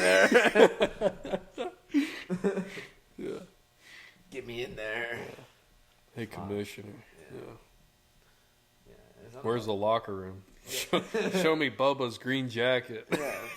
If you want to, let's hop in the sauna right now. Yeah. Let's get this over with. Can we do a shot before we get in there? I'm gonna perform better once I have a little booze in my system. Yeah, loosen me up. Yeah. Which tentacle do you smell out of? In an order that would surprise you. Oh, man. Too good. That's fucking funny. Oh, I've lost so much money gambling recently. Really? My parlays just haven't been hitting. I get up and then I get down and then I get up and then I get on the live casino. That's, yeah. And I gamble it away. Yeah. On Dude, Baccarat. I've been on the live casino. God, it's so much fun, man. No. It's right at your I fingertips. don't even like it anymore. I've been around that bush. And then you're just like, all right, fuck it. $50 hand of blackjack. I've lost a lot of money. Yeah. $50 hand of blackjack, 3 a.m., laying in my bed. Yeah. Horrible habit. It's like, oh, fuck. Now I got to work this week to pay the bookie. Yeah. Dude, I would do anything to tell you do not go down that fucking road. I've been there. I know it's nothing that you can listen to other people on, and you will learn it for yourself. I'm at the point where I don't even like fucking playing blackjack because I've played so much fucking blackjack. On cover? No. Like on DraftKings in Connecticut. Oh, really? Yeah. I've wagered more money than I care to admit on the internet. And Over 1,000. wagered over 1,000? Yeah. Okay. Oh, we're talking about your total bets. Yeah. In one night. In one night? Yeah. Over 5K. It was close to $100,000. On blackjack. How much did you get up? How much did I lose? At what? No, how much did you get up at one point? I got up. I was up about $1,700, and I think I lost just about everything I had. At the time? No. It wasn't everything I had at the time, but yeah. Okay. It wasn't everything I had at the time. But no. I think it was maybe Yeah. I was up $1,100, and I lost $1,700 hands in a row. 17,100. Okay. So that, Yeah. Okay. and then I lost a little bit more after that. So But then I won. $100,000. So I got wagered? so DraftKings give you a notification every 15 minutes or so. I got the notification about 4 hours in. You have wagered $97,000 and 625. Holy shit! So you were just thousands of rounds in. Thousands of hands of $100 hands of blackjack. Wow. In one night, and it was like up $1,100. That's a rush. That's a rush. That's a long night of entertainment. Yeah, but I was so fucking consumed. Like Yeah. I was- There's nothing happening in the world but that. Yeah, and it doesn't feel real because it's No, online, no. especially. No, that was my problem. But if I just cashed out, I would blow a hundo. But just, if I lost my $1,100, I mean, if I kept that $1,100 profit, I would have been so fucking happy and just yeah. You and got then- greedy. but It's greed. then it- You piece of shit. But but that's the thing. It's It greed. wasn't greed. It was literally the fact I just I couldn't stop. You didn't want to stop playing. I couldn't stop. Yeah, I can see that. I was under influence of a few things, but Yeah. it was just second nature. Like I know what I'm doing tonight. Because And- I've got the fucking itch now. and now I'm at a point where I just like I don't even like playing. I haven't played in a while. On vacation, you know what? Maybe I'll sit down. I'll play a little bit. I'll play $15 hands, whatever it might be. I'll maybe bring $200 to the casino, maybe Yeah. $100-$200, whatever that is. If I lose it, yeah, that sucks because I'm still broke. But if I win, awesome. But I don't like doing it. I'll sit down, have a few drinks. I'll bet the minimum. Yeah. Whatever. I get bored of it. It doesn't. And that felt really good that I do get bored of it because I was fully consumed, like fully addicted to gambling. I think this was You kind of get that anxiety in the back of your mind, like, oh fuck, I I'm need kind of to- diving in here. Yeah, and eventually I woke up and That's how I feel Have that every time I step self-realization. foot in a casino. I'm like, oh, fuck, here we go. Because I can feel, bro, I can feel that energy. When you get and when you start feeling like that, obviously you play for that That's when, feeling. And that's the when excitement. gambling doesn't go well, is when you can feel the bad energy, like, and you get Well, that yeah, bad vibe. But you can't. You got to be like, riding a high. You gotta. Well, yeah, of course, and that's why like now I don't go to the casino unless I'm on like vacation. And like, I'm already having a great time, whatever. You know you're gonna be spending money. It's for you're drinking The for best possible thing to drinks are do. included at the casino. So it's The like, okay, only time I've been successful in the $100 casino down. is saying like, okay, I've got like, here's $400. I'm basically saying I'm gonna lose this, but I want to have fun. But that's what I do every. I want to have fun But losing now that's it. what I do every time. I don't chase like, Yeah, and I don't care anymore because now I'll you're just put- prepared for it. Put 100. I will not put more than $200 in at the casino because I don't fucking like it anymore. Yeah, Like it doesn't. Like I don't get excited when there's a big hand. I don't get fucking down when I lose a bunch of hands. I'm just like, I like playing because it's kind of fun and I like cards. But like, I'm just as happy playing. I'm more happy even just playing cards with my buddies around the table. Like, and I get more. Before that, it was just like they'd be playing cards. I'd be like, no, I want to play fucking blackjack. I want to bet this, this, and this. Yeah. And like, I'm not I playing can for fucking gladly fun. say- I haven't paid my bookie since February. Holy shit! I've only been paid or just even Wow. since February, which is great. I wish I could say the same. Yeah, because and I'm not sure. I've got lucky a few times and hit bets, and maybe I would have owed him $70 if a bet didn't hit. Where I was kind of like, I owe him like $30, double or nothing type thing. Hit, got through, hit a parlay next week, cool. But I didn't have to. I haven't paid him since February. I haven't bet in probably 3 weeks. I don't feel the desire to. On Sundays, I used to put in one parlay, which was actually pretty cool because I went like 4 weeks in a row where I hit $100 parlay in the 1 o'clock slate. Damn. Yeah, so sick. I And love placing those little parlays where it's like, just a few bucks and just maybe 5, 4 or 10 5 to win legs. 100. Yeah, exactly. And that's fine. That's not going to kill me. Yeah. And you know what? Maybe I'll lose $10 every week, but that gives me a reason to watch, and I'm okay with that. Yeah. If I see someone I really bet, if there's a game I really want to watch, I'll put $10 on something. I'm not trying to use it to make money anymore. It's just investing and having fun, getting a kick out of it. Yeah, exactly. And but I fully can understand how people get beyond that. I've been addicted to it. It literally is the worst feeling in the world. I've had this guy collapse. I fully believe I've had this guy it is collapse. worse than any other addiction you can have. Yeah. It will ruin your life, and I I can know see how that. people ruin their lives, and I could see that. Yeah. Luckily, I was at a point in my life where it was like, yeah, this $800 is like basically my fucking half my net worth. Yeah. But it's also like, it's $800. It's not going to make or break me for the rest of my life. But There's that's not a opportunities good, ahead. It's not a good way to look at think about it. I mean, though. I've seen this guy like on my floor over a March Madness like final shot, and Oh, me? yeah, Yeah. you still hate that guy. Oh, Mac McClung. Yeah. Yeah. Go fuck himself. So- Stand by it. No, and I had more money on that game than Yeah, I'm proud to admit. But that was a freshman year in college. I was actually sitting pretty well financially. And so I thought, because I was stupid, I never had that much money at the time in my life, I kind of was like, whoa. I wasn't spending money because we were at some small school. We'd buy, a 30-pack every weekend?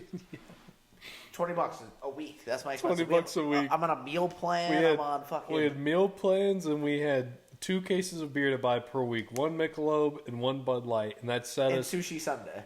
Sushi Sunday and Wine Wednesday. So we'd buy like a $10 bottle of wine on Wednesday Yeah. and two 24 packs to last us Thursday through Sunday, which they sometimes did. Yeah, sometimes you maybe had to buy that. Then half price sushi Sunday. Yeah, so and you it's had to make it through $11 that. for a full Yeah, you had that was $40 a week. that was the money you had to spend, and that was and you didn't know it, but that was one of the best times. Oh, dude, ever. I still look back and like we had so much fun. I mean, we hated where we were, but And you had to get out. You Yeah, no, you I had to don't- get you're out right, and I go don't see regret- something. I don't regret leaving I don't either. or doing what we did. but I admit, while it lasted and we made the we best, made the best of the shitty situation, and it was awesome. Yeah, it was sick as fuck. Yeah, that's what makes it good. You know, you have a good situation and it's everything you want it to be, and all of a sudden you're kind of dissatisfied. But if you're in a shitty situation and you're constantly battling to make it the best it can be, you kind of... It kind of feels like yours. Always kind of happy. You kind of own it. Yeah. Well, we were hanging out, making dinner every week, like every night. Like, we were having fun together. Like we kind of ran the block. Yeah, we did run the block. We absolutely ran the block. We had a blast. We were, me and you were just hanging out every night doing this, whether it was on camera, off camera, just. And people wanted to do it with us. Yeah, that was the thing. People would walk like a while. Yeah. To come and do that with us. You just come hang out, sit on the porch, and yeah. To get out of goddamn ashtray. Yeah. Get out of that school we were at. But you know what? We were talking about like dreams and doing bigger things, and we took the risk and we did leave, and we went on to do bigger things and go to bigger places and experience bigger. And I have to say it paid off. Yeah. No, I don't regret our decision at all. Of course, I wish I could have kept doing it with you, and we ended up at different places. But that's what life is, and eventually it is. It's one of the biggest lessons learned. I mean, in life and maintaining relationships, and I think about the times we had when after we left and have met up and done crazy things and stories we have that we probably can't even tell, but you have, and those are fun, and it didn't harm anyone, so they're like still good stories, but it's just you've done some crazy shit, and there's gonna be more crazy shit, and we're not gonna do too stupid of shit, hopefully, and hopefully we are mature and smart enough not to. And everybody's got a couple buddies like that. That's like, you want to stick around, and hopefully things pan out to where you can end up in the same proximity and keep the same thing rolling, because there's some people that you find that you gain momentum with. Yeah. And there's success in people that you have the same vibe as. And luckily, I mean, we know a lot of guys like us. Yeah. And Max has introduced me to a lot of guys like us. That's right. People around, that's the thing. There's a lot of great people in this world. Yeah. It's very easy to shelter yourself and stay local because it feels safe and right and secure, but I'm not saying blow off the people that make you feel secure and you love it. That's far from what I'm saying. I'm just saying if you get the opportunity, explore. It's good to explore the world out there and see what it has to offer and take advantage of the situations you might have an opportunity to explore. It's such a big world out there, and there's a lot of bad and there's a lot of scary, but there's also a lot of good that can come out of it, and from traveling and seeing things and meeting people and talking to different people, getting different perspectives, and just realizing the world's not just what that little window you look through it in a lot of the time. It has to go with zooming out from time to time. You gotta change your perspective. It's not all just in your phone. It's in front of your eyes. You put that thing in your pocket. Everything you see on your phone has a motive. You can go fucking do. Yeah. Like everything you think that's like, oh my god, that's so awesome. Why can't you do it? Yeah. Like no reason you can't do it. I mean, sure, there's little reasons here and there, but it's like, what's the real reason you can't do it? Maybe you're a little nervous to do it. It might cost a little too much money. That's different. You can't just go be stupid about going to do something, but put yourself out of your comfort zone and try things. Right. Put yourself in public. Yeah. I mean, get out and get some sunlight. Yeah. Get out and get some sunlight. God damn. Yeah. Get some sunlight and live the life that you want to live, not the life you feel like you might need to live because of what you're told you have to do. This is such a young dude podcast. Oh, I know. But it's... Oh, yeah. I mean... Such a young dude episode. And I'm sorry if I'm being too meta, but, it's kind of like the kind of awakening we were talking about, where people want to be independent and they want the liberty that they were promised when they were growing up. Yeah. And everybody coddling them and telling them how to feel and telling them how they should be taken care of is annoying people of our age. Yeah. It's people of our age seem to be people that want to earn it and make something of themselves and earn a reputation. And it just feels different from the group right above us or right below us where they just feel like, oh, we deserve this. Yeah, or the people above us who are, a lot of them are just, and they're more established in life, but they're just content and they don't. Contentment, bro. Yeah, they don't want to take risks or willing to take risks. It's more of that's the most annoying fucking thing is, bro, contentment. And I've talked to you about this. Yeah, I know you have. But I can understand contentment when you are no longer. I think there is a time you where can be content with drive. Once you have I agree with that. But I think once you have a child, is when you're allowed to have that kind of contentment. Because now your life is no longer about you. Yep. You are responsible for another being, and that is when. Hey. That's good shit. That's when you're allowed to be content. Yeah, when you have a kid. Because it's not about you anymore. It's about them and their success. It's 100% on them. And that's a crazy thing because it's like, all these people want to wait until they're established and they want to wait till they're financially ready to have a kid and bring a baby into the world. And it's like, hey, maybe they'll be a little older than you when they have a kid, and maybe they won't be around as long when they're an adult. Yeah. But they'll have set up a good fucking future for them and a solid foundation for them. It's hot though. But they'll be smarter. They'll be smarter. They'll be smarter. They will absolutely be smarter. You want a hot kid or hopefully you want a smart kid, basically. Yeah. You want a hot kid is a little concerning. Maybe 30 if you find that. Yeah, happy medium. Yeah. I would love to have a kid by. Honestly, I'd love. I know some pretty. I would love to have a kid at 27, 28 even. Yeah, that's about as young as I go. No, and the reason for that is because I'm 22.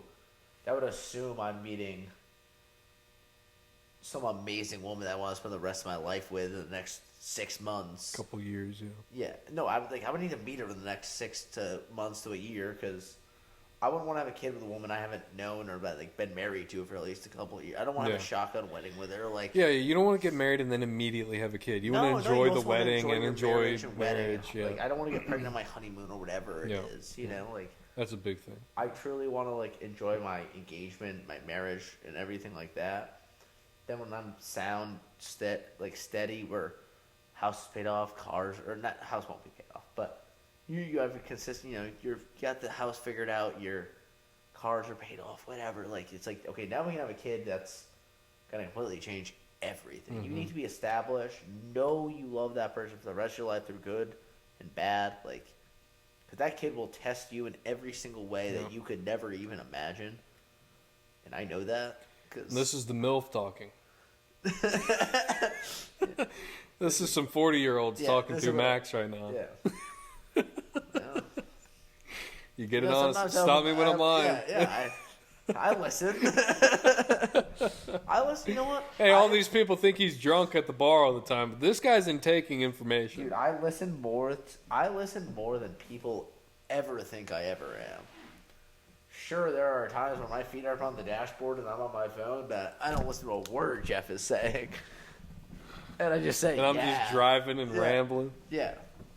But there are times, and normally, especially when I meet people that I can have a feeling to be in the top of that pyramid, or at least have experienced life, that I like to listen to what they have to say because I like getting different perspectives on things from people who are successful and are more successful than I am. How do you not listen to those people?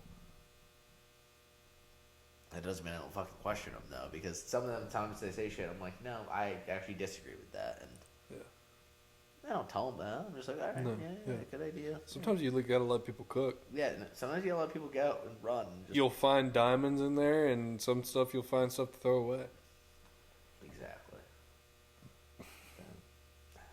It's kind of one of the beauties of being young and going to a bar, or any establishment, but mainly just the dive bar or something. Yeah, bars happen to be just social environments where people. And you talk to the older people, and you just bullshit around and everything, and you know, I grew up blessed with people around me that were willing to, you know, have me around and include me on conversations and bullshit with me Same here. as I was growing up. And, you know, the wisdom shared and the, not moralities, but it's like Opinion. kind of just gentleman ethics of the group of people that Well, yeah. you associate yourself Exactly. with. One thing I would say is you are a gentleman first, no matter what. Like, obviously, this is a conversation for guys. You're a gentleman first before anything else, for your own self-interest, before anything. You're a gentleman first. Yeah. It might even be completely against your self-interest from time to time. Sometimes it is. Sometimes it is, but that doesn't mean it's not worth Sometimes it. your pleasure is need- at the cost of you prioritizing being a Correct. good standing Absolutely. gentleman in Correct. society. And that is the most important. You're a gentleman first. You. And I just even had this I even text conversation with JB. Yeah, I even text my friends this from time to time. You give them, like, it's like once a year. All right, so we're back. Yeah, so once he, sorry, I got technical difficulties. We, you know, had the recording stopped, but once a year you text your buddies about being a gentleman. Being a gentleman first, and it's above your self-interest. Like, Yeah. it might not seem cool sometimes. I mean, girls obviously like girls obviously like when you take initiative and be like a man about things.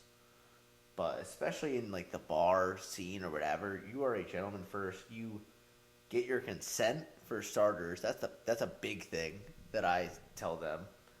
It might not seem cool at the time, but is this all right? It's a hot take in today's climate. Dude, is this all right? Is this okay? Each step of the way? Each step of the way. Okay. I mean, I don't really like hook up that much like these days. Like, Yeah. it's just not really my scene anymore. Right. But when I did, I was big on that because, especially with like the accusal thing. Like, Oh, yeah. sure, a girl might not find it hot when you're asking that each step of the way. And But once you cover your bases. yeah, I mean, you cover yeah, your ass. Not only cover my ass. It's very respectful for them. Well, yeah. That's what And the they might- intention it's is, not- but at it's the not- same time. yeah, exactly. It's not hot. Right. No chicks like they'll probably just be like, shut the fuck up and fuck me. But it's showing them respect and giving them that chance to be like, no, like, I don't want to do this. And then It's also a sacrifice I'm you willing need to make. Accept, Yeah. you accept that and move on. Don't try to talk them into it. Like, Yeah. you gotta leave it be. If they say no at any point, the answer is no. Right. And it's very easy, especially when you're drunk, to think like, well, they took me back here, or like, we're back here, we're in bed, we're doing this. Whatever has already happened, that doesn't mean that you're given this precursor that you're allowed to, do something. Like, and there's another thing with that. And like, People change their minds. Yeah, people change we their got all minds. these talks and everything. situations happen. You gotta respect people and women, and especially because I'm obviously telling my friends this. And The main you have to thing give them is respect above anything. the main thing is just to not put yourself in the category of a person that is going out and finding the drunk chicks. Don't paint yourself in the picture as that. Put yourself in the picture of like you do. You've been making sure people get home safe and ensuring that That's what I try to do. that people aren't putting themselves in bad situations. And I'll even go to I try sometimes, and because you know all these people. yeah, but even people I don't know, I'll go up to someone Yeah. at the bar and be like, that doesn't look like they're doing. I'm like, hey, like, are you okay? Do you need help? Anything like that? And they might be like, no, get the fuck away from me. And I'll be like, okay, So yeah, that's fine. sometimes, yeah. Like, sometimes they take it bad, but like, I'm okay with getting turned down. Like, and that's what we've always done. Yeah, I'm not gonna call Even someone when a we're bitch the just out of 'cause- towners, Yeah. we're traveling. Yeah, and we have nowhere to take them safe back. We're to. on the road game, Yeah. and we go up to somebody in like a third floor dive bar, and we're like, hey buddy, like, are you okay? Yeah. Are you doing all right? Like, you look upset, and she's like, it's like, yeah, or like, no, I'm not doing okay.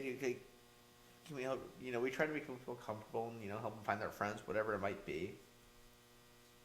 And that's just I don't know, and that's why you're on my top of my diamond, and obviously I believe myself that I'm at the top of my diamond. I try to treat just everyone with the most respect I can, to be the gentleman that I was raised to be, because I believe that nowadays that's a lot less common.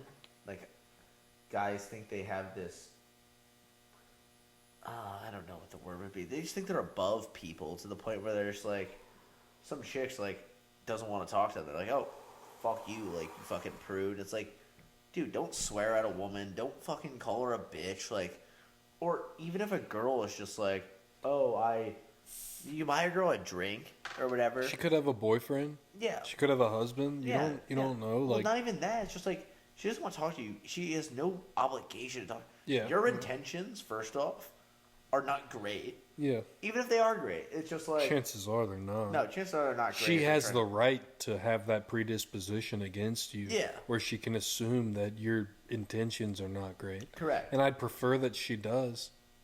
Yeah, but I mean, sometimes it obviously irritates you. Be like, dude, we're just sitting here having a conversation. Like, I'm Yeah. not trying to. Yeah, but I'd rather her make me earn it, and Well, not just yeah, assume yeah, that not just assume. everybody's a good guy. Yeah, You no, know? of course, no, and they have every reason to be skeptical, because guess what? The 10 guys that have tried to talk to her before that, their sole intention is to bring her back to their place and Never sleep talk with to her probably, again. and never talk to her again. And that's part of the game, and especially like when guys, I love, like, my biggest pet peeve is like when a guy buys a girl a drink or something, and then she walks away, right? And they're just like, oh, thanks for the drink, and leaves. And Like no, that's not the end of the pet peeve. And the guy is just like, well, I bought you a drink. Like, how are you not going to talk to me? How are you not going to? Yeah. And it's like, dude. She doesn't owe you anything. Yeah, You bought her a drink. Yeah, you bought her a drink. You made this decision. You made your bed. You sleep in it. decided Yeah. she was hot, and you bought her a and drink. you bought her a drink. It's not her job or obligation To stand there and talk to you? And now you're gonna Yeah. call her a bitch. And Yeah, talk about how you she's such a fucking fucking idiot. Right. asshole or whatever. It's like, dude, That's just the roll of the dice. You're both playing the same game. It's like a casino. She's there for her free drinks. You're there so you can sleep with her. Like, neither of you are probably in the right, but you have to be a gentleman about it and accept your Right. fate. You know, Yep. we're not gonna start talking down to people when, guess what, your intention was probably to fuck her. It was such a good quote. Keep going. I'm gonna find Like, it. that's your. I'm trying to think what I used to say. 'Cause I always used to say, like, right, you're a gentleman first. Quote, do the right thing by, everyone you can. Be the most gentlemanly person you can be. And guess what? I believe in karma. Karma will eventually go in your favor in a situation like that. And maybe it won't. Maybe someday it won't. But it's just, it's so important in my mind to. It's kind of like, again, it kind of relates back to that metaphor life of golf. Like, golf's the only game where you govern yourself, like, and you call yourself on fouls. Like, if you make a mistake, own up to it. If you realize, like, oh, this isn't right, fix it. Don't just try to cheat your way through it, and you're gonna end up getting caught and be a bad person about it. It's just, It's a the damn quails, or them damn quails. It's their song, and he's like, the truest test of a man's good name is his acceptance of failure at losing a game with a smile and a handshake, quieting ever building rage. yeah, okay. That's And a that's great example. Golf, the biggest test life. Yeah. As a man, if you get denied, it doesn't mean you have the, like, you don't get permission to then just act like a bitch and be an asshole and piss people off. Just because you got denied or someone took advantage, or especially if a woman took advantage of you, it does not give you the right to be a prick or an asshole and just completely lose your gentleman title. Like, that's the opposite of what a man should do, and that's one thing I'm big on. Fool's Gold by them damn quails. The damn quails. My bad. Fool's Gold. Yeah, awesome song. I have to listen to that. I don't know if I know Yeah. it, but Yeah, the truest test of a man's good name is his acceptance of failure and losing a game with a smile and a handshake, quieting ever-building rage. And that's just, I mean, that's gold. and everything. In the game of life, sometimes you got to take things on the chin and keep rolling, because if you crouch down and make a big deal of things and take a beat to, I guess, would you say baby yourself Yeah, whether too it's much? personally or publicly. Then you're missing opportunities, you're missing Learning moments. and you're missing life. Then you just got to keep rolling. That's the biggest thing, is just keep rolling. Yeah. Keep moving on and keep trying to build yourself a better person. And why, like, it's not hard. Like, my biggest thing is it's not hard to be the best person you can be towards other people. Life is hard and, like, becoming a success, but it doesn't take that much effort to be the best you can be towards other people. And that's, I don't know, that's something I fully believe in. It's kind of easier in the sense that it makes your day better. Yeah. Because then normally they're nicer back to you and everyone's like, wow, that was a good interaction. Like, just even it's little things like 9 out of 10 times you'll have a bad egg that's just like, smile at someone, hold the door for someone, Yeah. and be like, how's your day going? Just talk. And then, you know what? There's sometimes where people are like, fucking leave me alone, don't talk. Yeah. And it's like, okay, well, you're a fucking prick, but right. whatever. And you know? get over that. Yeah, you just roll it off the chin. But people who try to do good deeds are truly the people who end up being, like, and when I say good deeds, I'm not saying you have to go, like, do charity work and stuff like that. Like, that's great. If you have the time and the, like, money or whatever it is to do that stuff, yeah, you should do it. Like, it's great. But if you just take the little moments of your day where you are interacting with people and just can be as positive as you can be no matter what, I think it makes your day better, and I think it makes their day better. And I think that's what makes the world better. If everyone kind of did that, I think we'd be in a much better place than, we are. But, Giving people the benefit of the doubt. yeah, it's a tough. And hopefully intending that you mean the best, and assuming that they mean the best, and going from there. Exactly. Kind of what our judicial system was built on, assuming guilty until proven innocent. It's the opposite. You're innocent until proven guilty. Assuming innocence until proven guilty. So they're guilty until they're Yeah, you're fucked. You're fucked, buddy. But it's like that principle where you give people the benefit of the doubt. You smile and you treat them with respect until they give you a reason to not. Exactly. And if we all did that, then we'd be in a better place than we are right now. Agreed. I think that's probably a good place to wrap this Think so? podcast. I mean, I know we can keep going all night, but how long have we been going for? I mean, we've been going for at least I don't know. 3 hours or A few so. hours, yeah. And I think we can. That's okay. You can clip and make it 2 if you wanted to. No. That's okay. No, I enjoyed it. I love I appreciate it. you hopping on here. Dude, I love being on here. You know that. It feels natural. It's easy. You Yeah. know, we have good conversations. We always have, and it feels. It's weird. It's almost like odd being back, but it's great being back. Yeah. I miss it. Every Wednesday, just being on that. Well, I had to let you know, let you get your time in and everything, and keep everybody up to date. Yeah, no, it feels great, and I will definitely be back again. Yeah, I mean, you gotta hop on a couple Zooms every now and then. No, of course, just to Yeah. keep it, and then once we get our shit figured out, we'll do it more and more. Yeah. 100%. And I love that you're doing it and keeping up with it and forcing yourself to do it, because honestly, I think you say a lot of good stuff.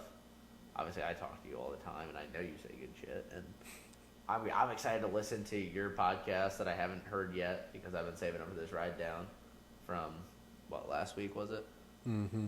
Yeah. I'm Last excited. Friday, last Thursday. I'm excited to hear that one. And yeah, I'll listen to that tomorrow, and then eventually I'll probably listen to this one too, just to see what kind of. Dude, I was watching the originals the other day, and I was dying laughing. Just, man, good times. Oh man. Great times. Just to look back on the perspective Yeah. is Yeah, and see So where I've funny. grown or like Yeah, still yeah. think the And same the thing. jokes Even and just everything. The jokes just brought back. and you so just many- sit there and you laugh at the same things you think were funny. Yeah, because they're just funny. Like, yeah. but In I was general. like, oh my god, I forgot that even happened. It's Yeah. like that was a time. Really, Yeah. that was funny. You know, you take all that stuff is time you take for granted until you think about it, until it's a memory. Until you remember it's so long ago. Like, It's well, it's so- not that long ago, but it was 3 years ago. It doesn't. God, it sucks, man. It sucks how time moves. Yeah, it moves fast, and there's nothing you do to stop it. Just gotta try to enjoy every moment you can. Yeah. Roll with the punches, and keep the positives where they are, and the negatives just try to Make the work best out of a work on that shitty situation. perspective. Work on that perspective. Zoom in and out. Yeah, and then and that's the kind of the best. I don't know. We officially have too many clips of us doing that motion. Yeah, correct. Yeah. That's good. That might have to be the thumbnail. Just zoom in and out. Yeah. We went through some beers, and it's always good to sit down and do that. But Good job. yeah, good shit, buddy. And I gotta take a piss so bad. So All right. Thank you guys for hanging out. yeah, We love you, and we really do. look forward to hanging out with you next week. Yeah, and I'll be on your end next week, but I'll be back before you guys know it. So Let's go. because this is awesome. See you guys. Thank you. Have a good one. Peace. Enjoy.